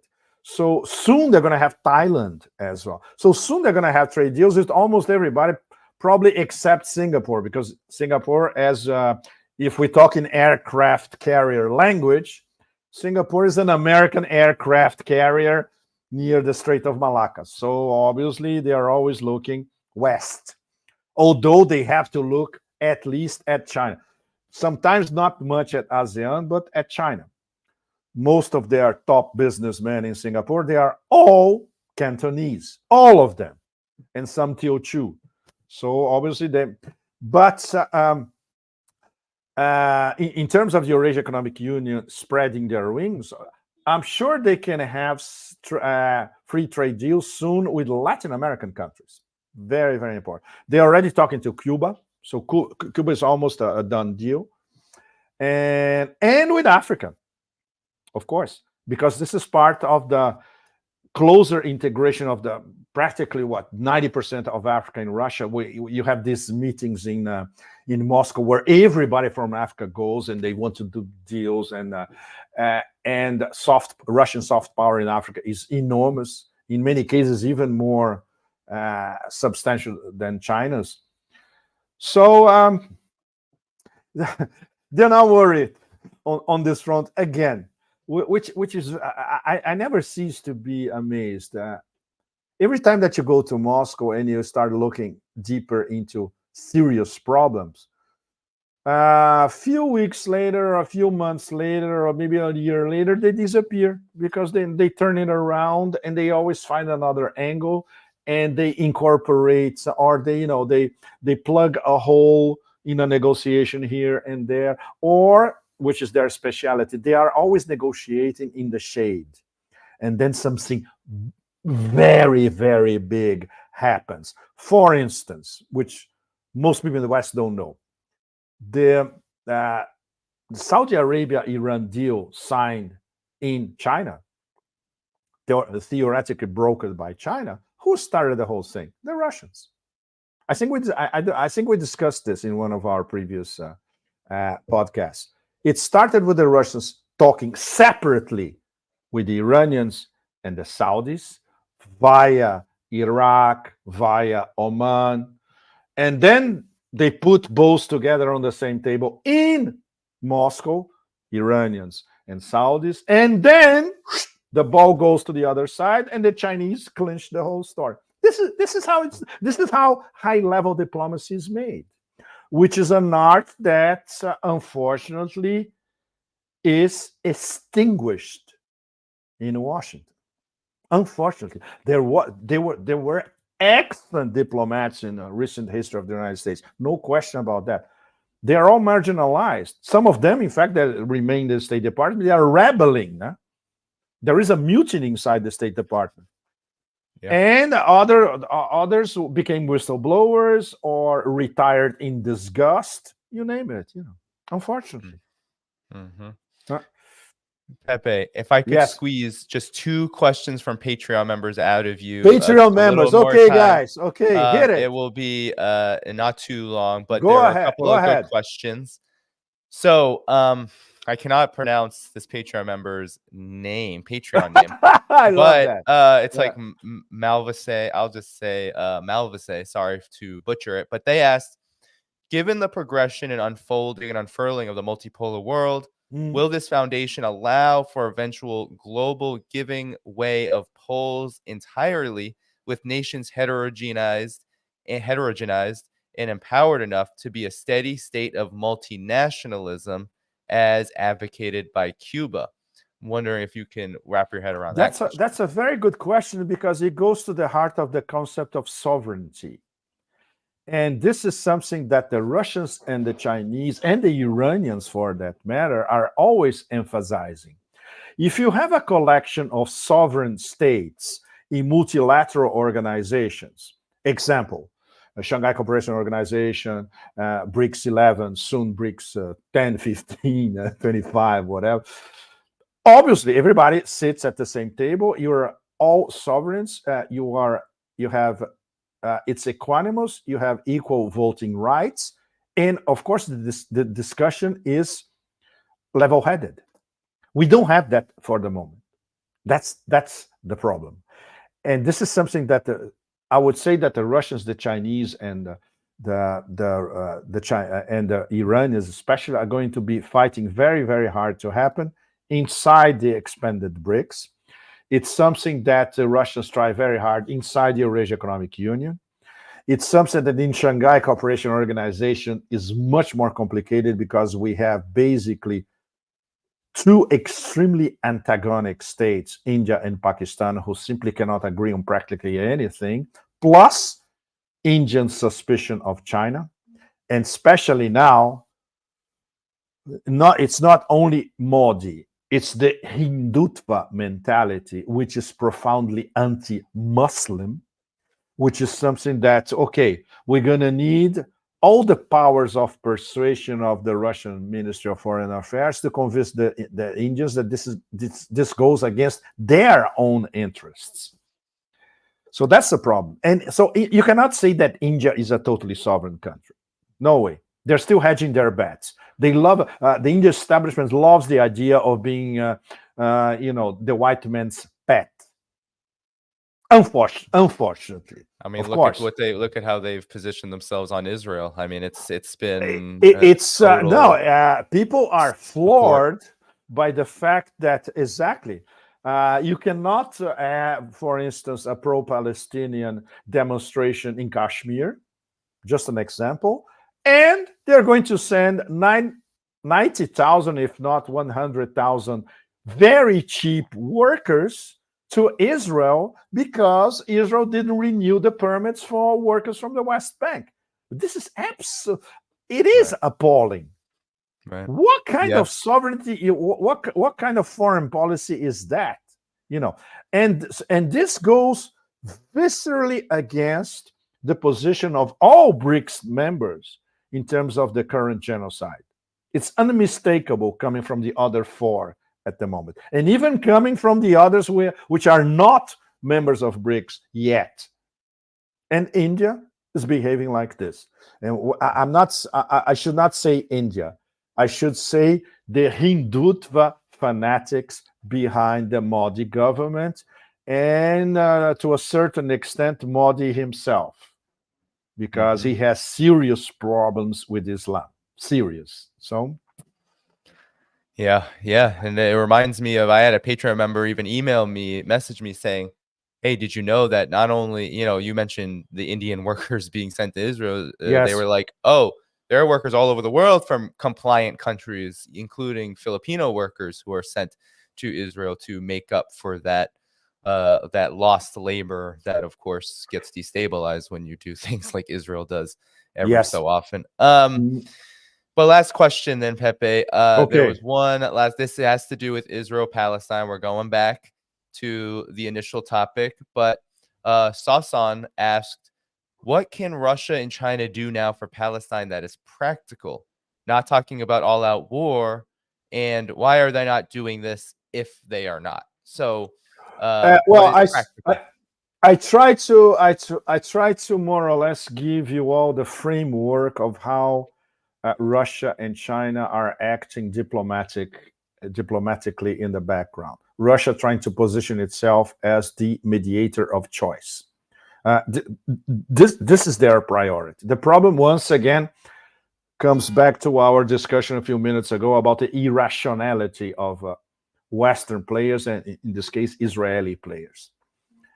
Considering especially a government that is threatened of being disappeared, in fact, even if they win, between commas, in Gaza. There's no possible win for this Netanyahu government in Gaza.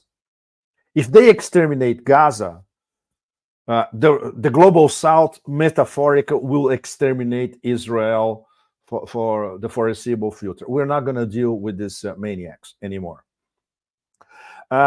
If they accept some sort of ceasefire or face-saving situation, it will be interpreted all in the Arab world and all over the global South as they lost. So they have no solutions. They already lost, and this is something that it's very dangerous because it turns them into even more of a bunch of rabid dogs, because they know that whatever they do, they will lose. Well, they already lost global public opinion in a matter of days. In fact, it's very hard to lose 88, 89, 90% of global public opinion, not to mention people inside the global north. When you see the size of these demonstrations in big capitals all over the global north, it's not only in Karachi or in Sana'a, it's in Vancouver, in New York City, in London, you name it. In Washington, right? In Washington, exactly. 300,000 people in Washington, at least. Exactly. So what's left for especially the Russians is to famous phone call, and he says, look, I can try to extricate you from this mess that you put yourselves in. So let's try to organize a roundtable discussion with all the major players and finally try to find a solution to the Palestine problem, which is exactly what Lavrov now is saying practically every day, and Nebenzia is saying every day at the United Nations. We know that this government will not accept that, but this is the best that the Russians can do at the moment, supported by the Chinese in the background. So I'm sure it does not answer your question, but it's once again, it's a dialogue of a set of rational players representing the global South and the two big powers of Eurasian integration, and irrational actors on the other side, ranging from the people in power in Tel Aviv to the Ziocon lobbies in Washington, Maryland, and Virginia. Yeah. Unfortunately. Right. Yeah. I mean, I've had people ask me, hey, Danny, are neocons and Zionists the same? I think Ziocon is a good way of putting it. Yes, they are very much, I mean, we could say the same, but they're aligned in their overall objective. Completely. It's an amalgam that I think it explains a lot, because then you get together Zionism, Christian Zionists, hardcore neocons. Exactly. The majority of Zionists. Yes. Is that because they all think along the same lines, and their intolerance, intransigence, superiority complex, exceptionalism, you name it, is across the board. Yeah. And before I let you go, I mean, in terms of Russia and China, that question is a really good one. And for me, I see it as Russia and China have very specific, concrete things they can offer. They can offer diplomacy. They can offer economic relations. They can offer a more positive future. They can offer peace. But it does, of course, if the other sides don't want those things, maybe, there are some who are pontificating about, well, is Israel going to join the multipolar world? Well, not really. If they're going to continue to disrupt it, and also if their priorities of solving the Palestinian question with a final solution, the final solution, it has also ramifications for their overall objective to destroy the axis of resistance, which there's no multipolar world if those are your two goals. Those are very specific goals. And Russia and China can't intervene militarily. I mean, it's just like the axis of resistance. And they don't want it. Very important. China can't, and they don't. Russia and China don't want to get involved directly. For them, this is very, very, very far away from their preoccupations. Their preoccupations are on Eurasia, more to the center, to the right side of the map. Right. And West Asia, their preoccupation number one is economic development for all. So if you have one of the players setting fire to the whole region because of he's basically saying, no, I don't want economic development for all. This is also part of the message of setting fire to the region. Exactly. And provoking the neighbors, you name it. Totally. Yeah. And it's like, that's why I think your work is so important, Pepe, and we can close here. Thank you. Your work helps us begin to, by looking at what isn't the problem, which is the multipolar world, the development of Belt and Road Initiative, various multilateral frameworks, this integration that's going around the world. By looking at that as not the problem, as potentially a solution, we can begin to veer our eyes to what is the problem, and it sits on the other side trying to destroy those things, which Gaza is but another example of what that can look like in this current period. Maybe the most gruesome that we will see in modern history if we just look at density. I think all of us, we could never imagine that we'll be witnessing something like this. It's beyond. It's really beyond any qualification, and it's inexcusable. Cosmically inexcusable. We could write an Aristotelian treatise, proving how inexcusable this is.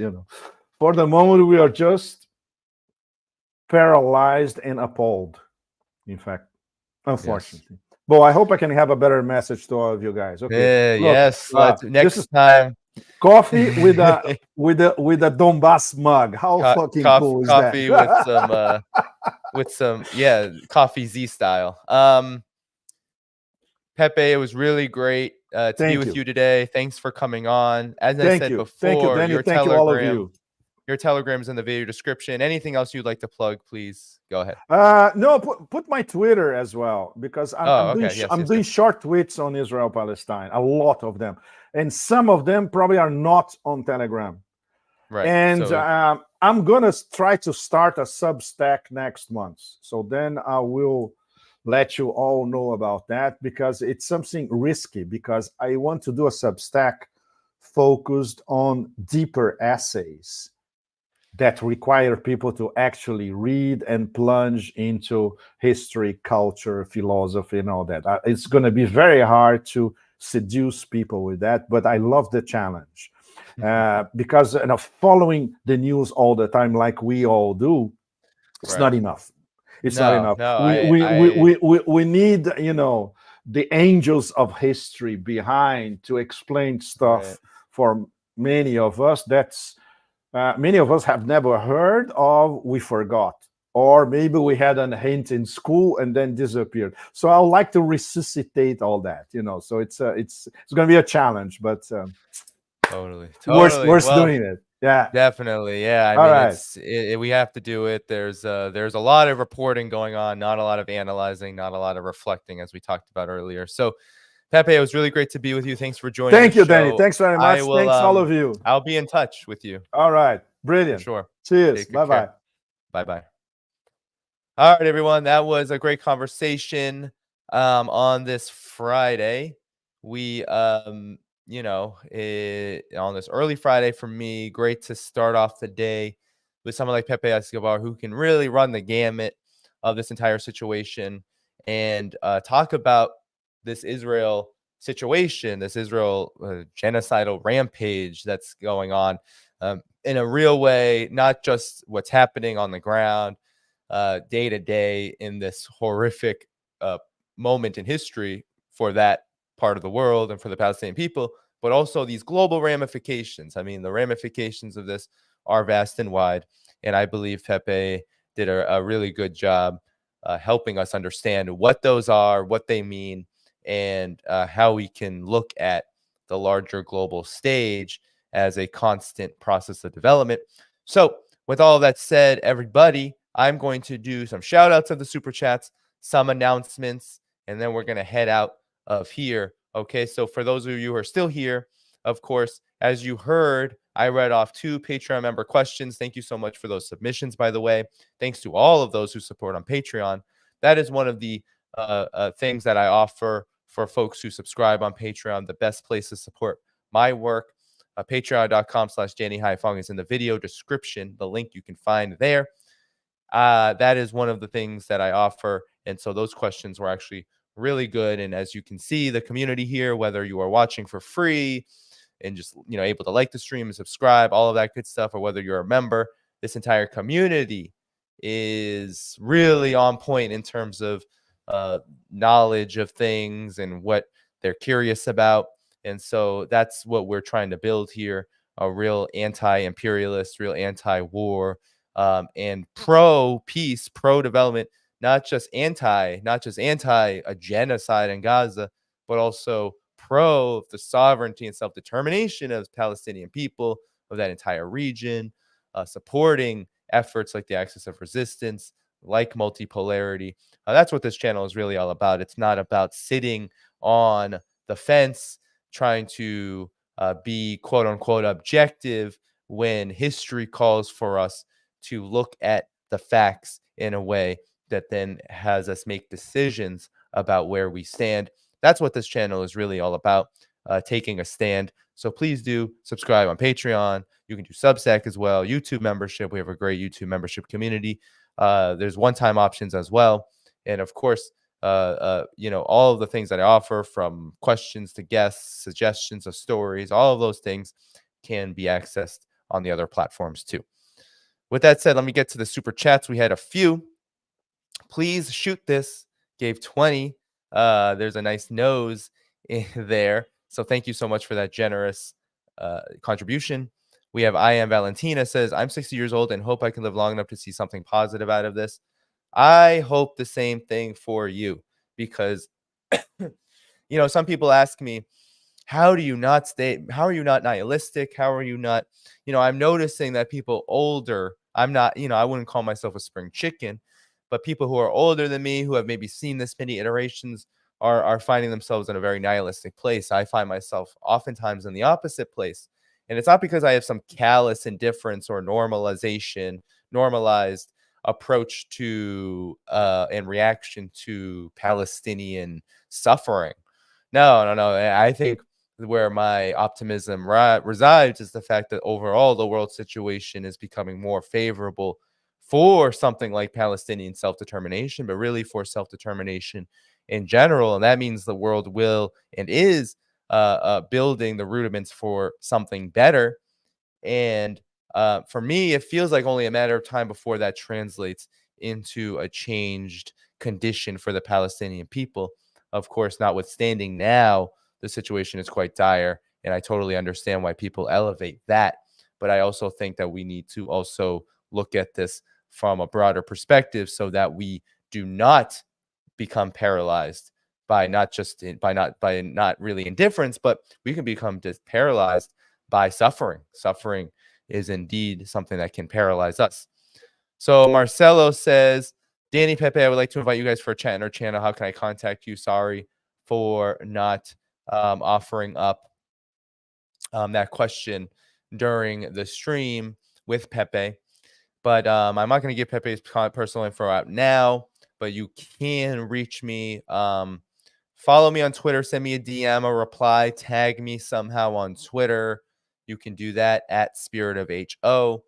If you become a free member on Patreon, I believe you can DM me. So even if you can't become a member paid, I think you can become a free member on Patreon too now, because they're trying to compete with Substack these days. Where else can you reach me? Telegram. You can leave a comment on my Telegram channel, t.me /Danny Dhaiphong, or you can search China geopolitics. So Marcelo, I hope you get this message, and I hope you can reach me in any one of those ways. We have another super chat with no words, $5. Thank you so much for that. Robin, €5. Thanks so much. Toby says, free esoteric PDF, The World Teacher for All of Humanity by Benjamin Cream. Profound insight, simple terms, seek truth, understanding, hope, and hope. The best is yet to come. Thanks so much, Toby. And then we have Summer of 1970. Thanks so much for this. Thank you. And then we have JF, who is also a member. So thank you so much, JF, for both the super sticker and your membership. So with all of that said, everybody, we are at the closing stages here. Thanks so much for the Rockfin tip. I actually have to find a way to cash out tips on Rockfin. Let's just say it's not the simplest thing in the world if you are not studied up on a cryptocurrency. So thank you so much, Stargazer, for that. We have the Rumble community, which I do want to promote. Rumble community. Find me at Danny Dhaiphong. That is my channel. I'm also going to put in the Rumble Rumble link to the stream, which then you can get to the channel. So that's in the chat now.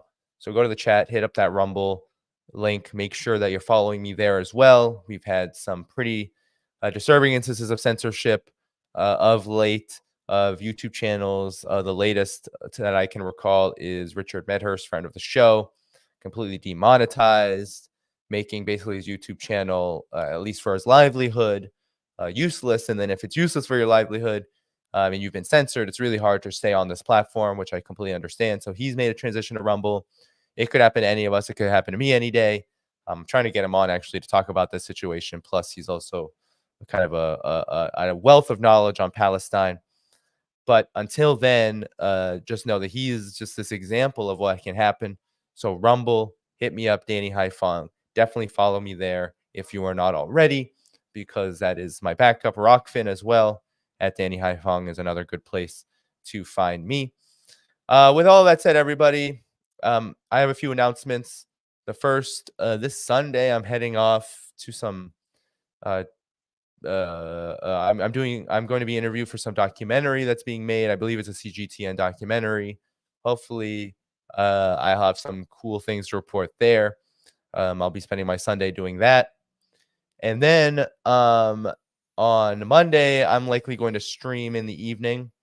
So I'm going to do a solo stream on Monday. I'm trying to work on a few guests, low-key, George Galloway, to do more deep Palestine work. Richard Medhurst. So tune in, stay tuned when I finally get those confirmations. If I get those confirmations, those are some things I'm working on. But with that said, we're going to continue to cover the Palestine situation pretty closely here. Of course, the Ukraine situation will continue to be covered closely.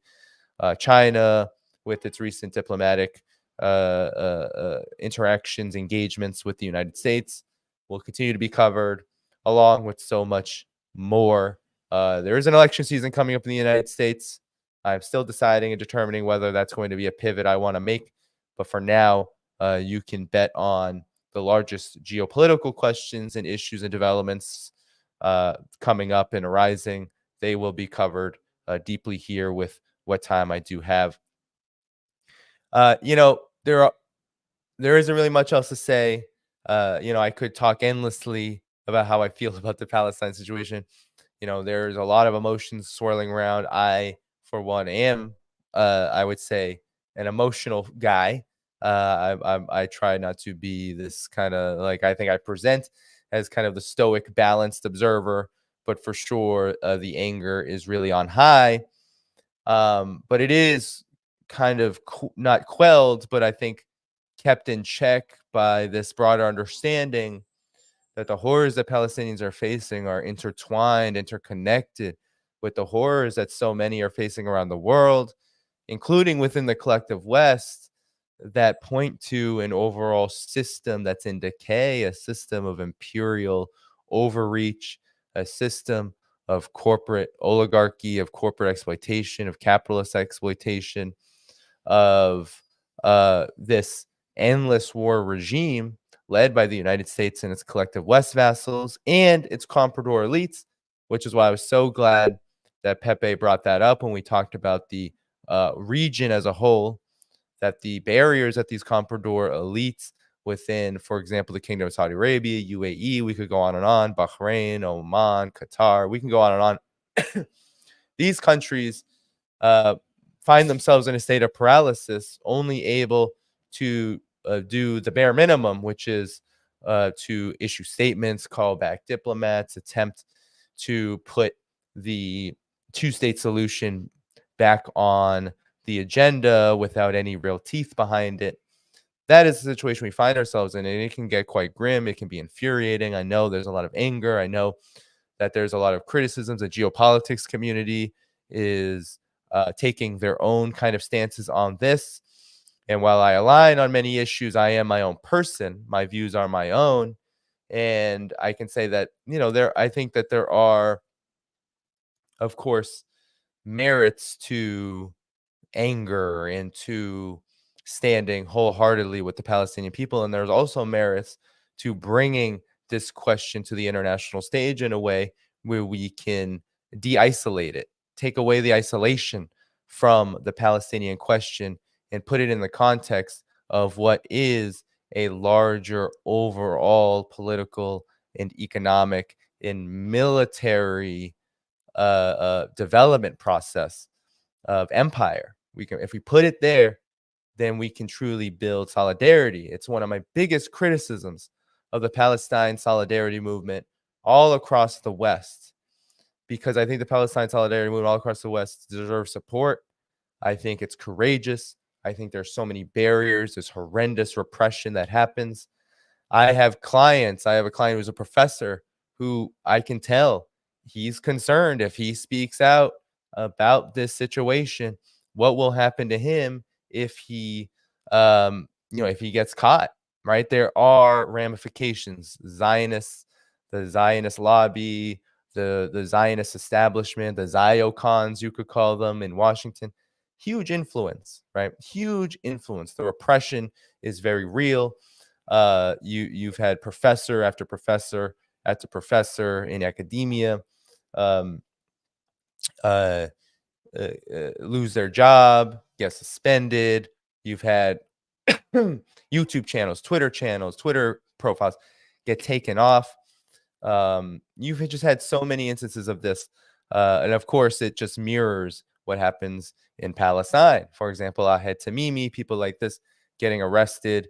You have thousands of political prisoners held by Israel, which is one of the reasons why this happened in the first place, is that one of the demands for the Palestinian resistance led by Hamas is to release those prisoners.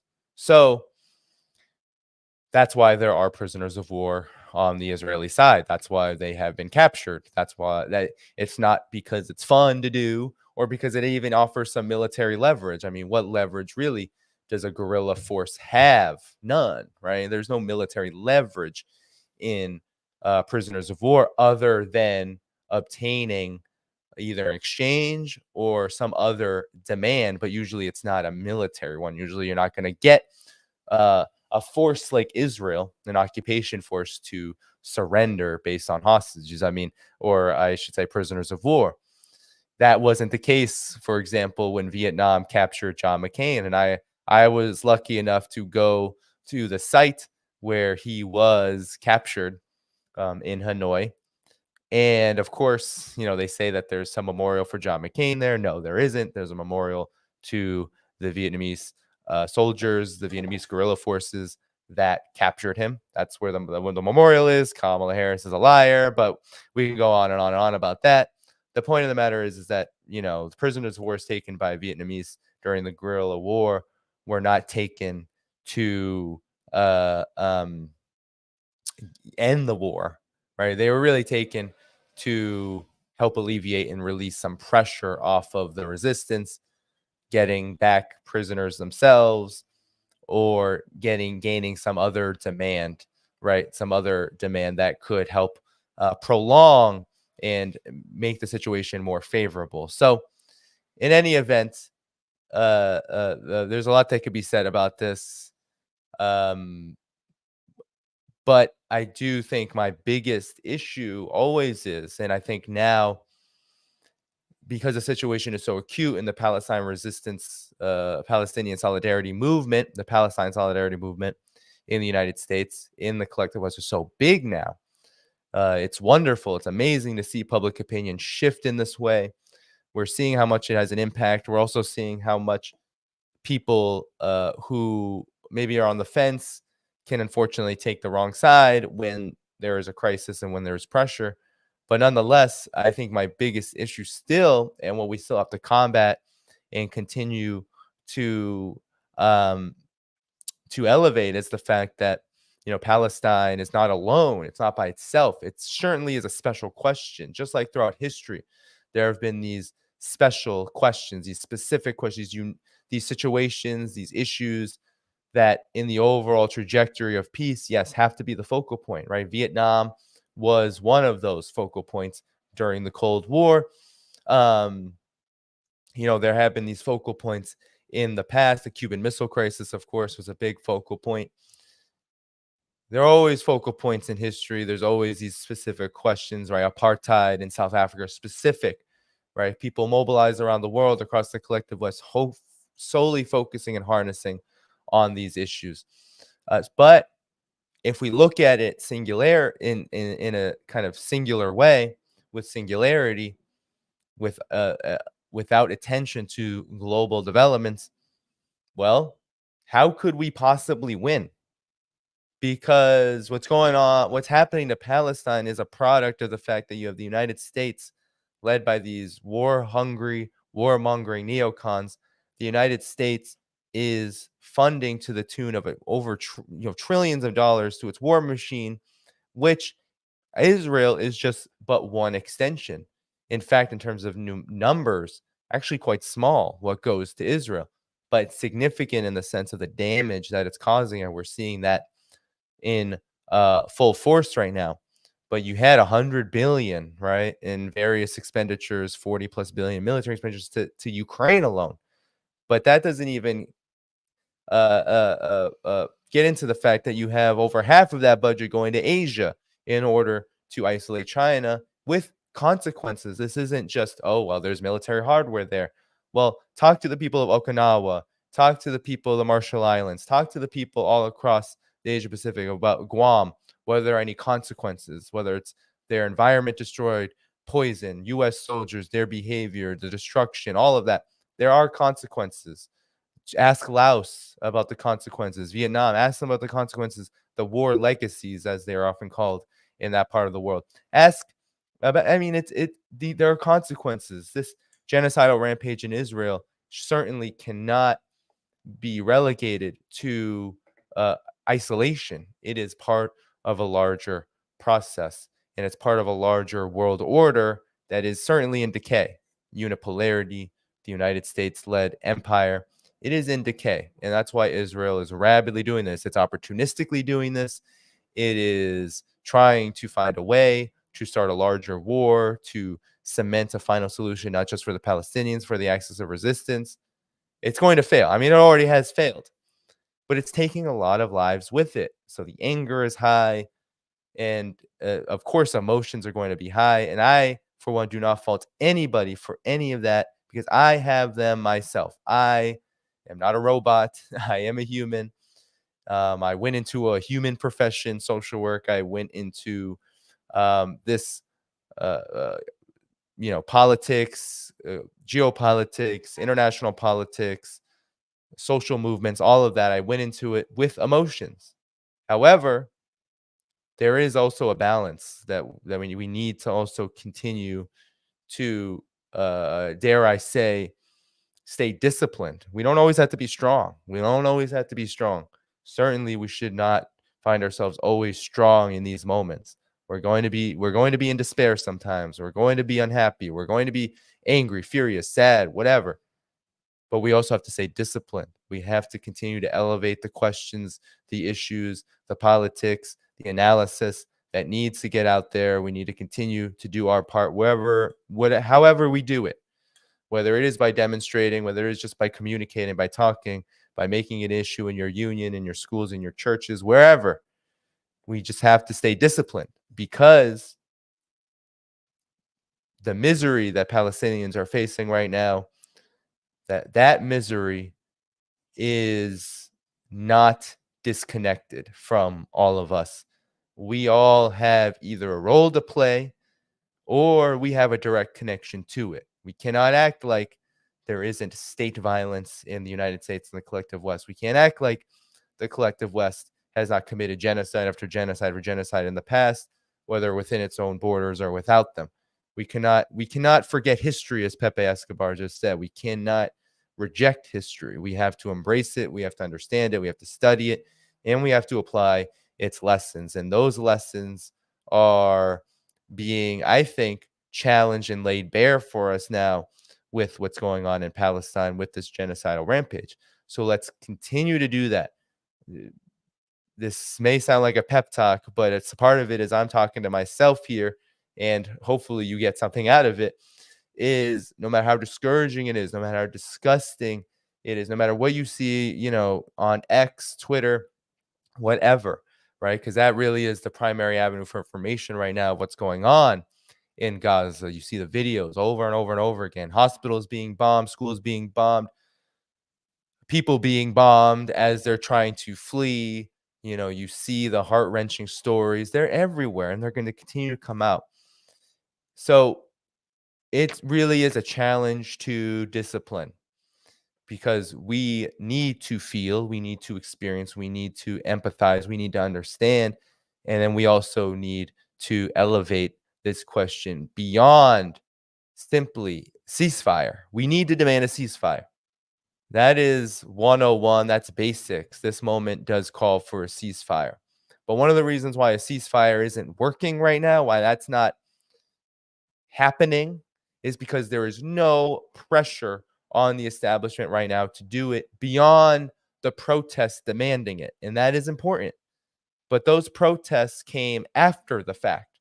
So the reason why a ceasefire was never on the cards is because before the fact of people saying, no, we're fed up. We can't handle watching this. We can't experience this anymore. We're done. There was no pressure on the governments in Washington, in Tel Aviv, to enact such a thing.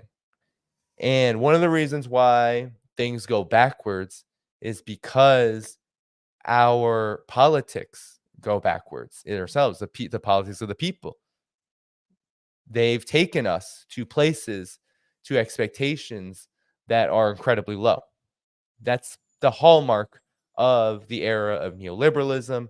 It's the hallmark of the decay of the U.S. empire. It's the hallmark of this regime of endless war. It's low expectations, no expectations in many regards. So if we continue to stay at a place of ceasefire now, and that's it, I'm of the opinion that's just not going to be enough. We're going to have to bring to bear real demands for justice.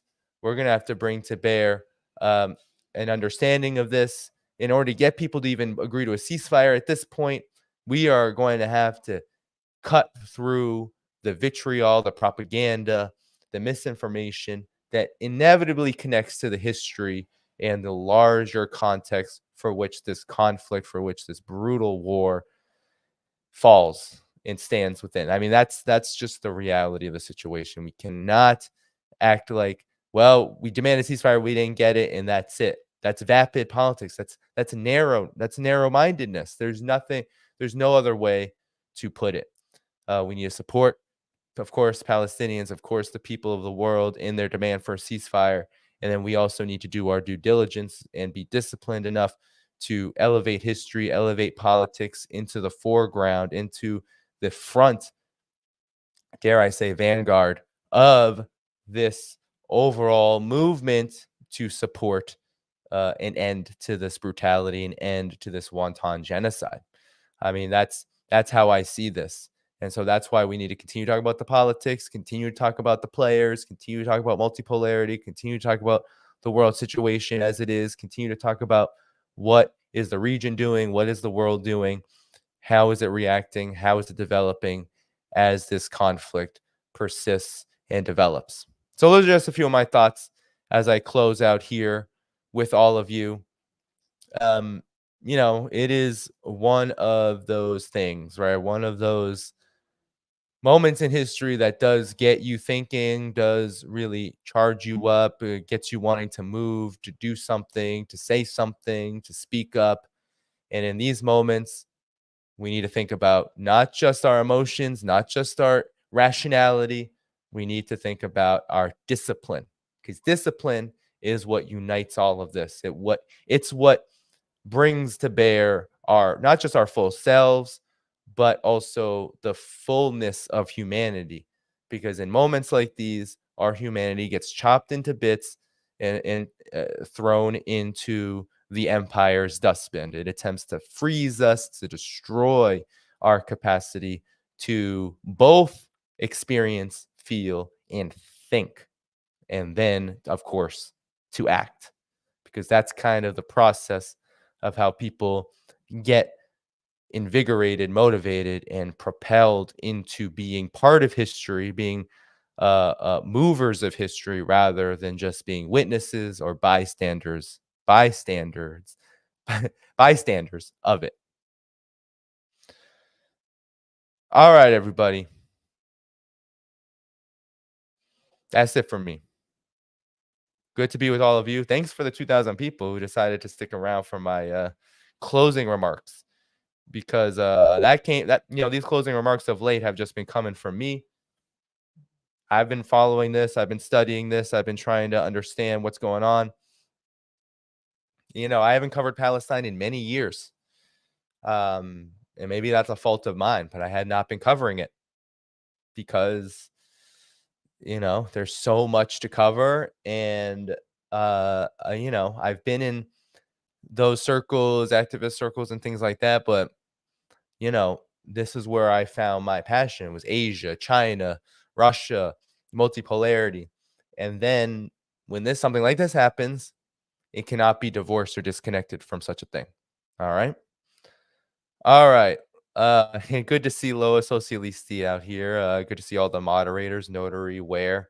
I think Desert Mantis was here at some point. I don't know if he's still here. Actually, let me go to the chat so I can see who. So yeah, Notary, Loa Socialisti, still a moderator, but I know that you're a very busy person. David out here moderating. Thanks so much. I'm trying to see if there's any other moderators. I don't know if I saw Desert out here. Okay. Yeah, it looks like those are the moderators today. All right, but I'll probably need to make more. Desert was here. People are saying cool. All right, everybody, I got to get out of here. I got an appointment in an hour. I got to eat some lunch. Got to prepare for that. Are my folks at DD Geopolitics, my friends over there, streaming now? I think they are. Are they today? I don't even know. We'll follow them. They help me out a lot. Thumbnails, things like that. So subscribe to their channel at DD Geopolitics. I don't know if they're streaming today. They haven't, they are really getting into the YouTube thing now. No, they're not streaming today, but check out their work, DD Geopolitics. They're really helping me out. People are saying DD never sleeps. No, they do not. Luckily, they have a team. All right. With that said, everybody, I am going out. Yeah, some people, social worker with a geopolitical mind. That is me. It is an interesting thought. I am looking. One last announcement. I'm going to try to appear on other people's programs as a way to mix things up, because it's hard to go on other people's programs, my program. It's hard to balance. I want to say to all of you, I don't have anyone who's asked me to be on your program. I am deeply sorry. I really am. It is really hard to juggle this program and being on others. It was different when I was writing. It's it's different to like kind of go back and forth from that than to do this and be on other people's programs. So with that said, for all those who have asked, if it takes some time, I'm sorry. I will get to you. Don't you worry. All right, everybody. Before you go, hit that like button, hit that subscribe button, hit that notifications bell. Go to the video description. Check out all those links. Patreon, Substack, buy me a coffee, one-time options like PayPal, all of that. You can also become a YouTube member. Consider doing one, if you're very generous, many of those things, but one of those things would be incredible to keep this work going. This work could not be done without you. The travel that I'm doing, expanding the scope, spending more time on this, none of that could be done without your help. So thank you so much. Please do support in any way that you can. And I will see you all again very soon. Monday, probably, for an individual stream. And then we'll take it from there, everybody. Take care. Bye-bye.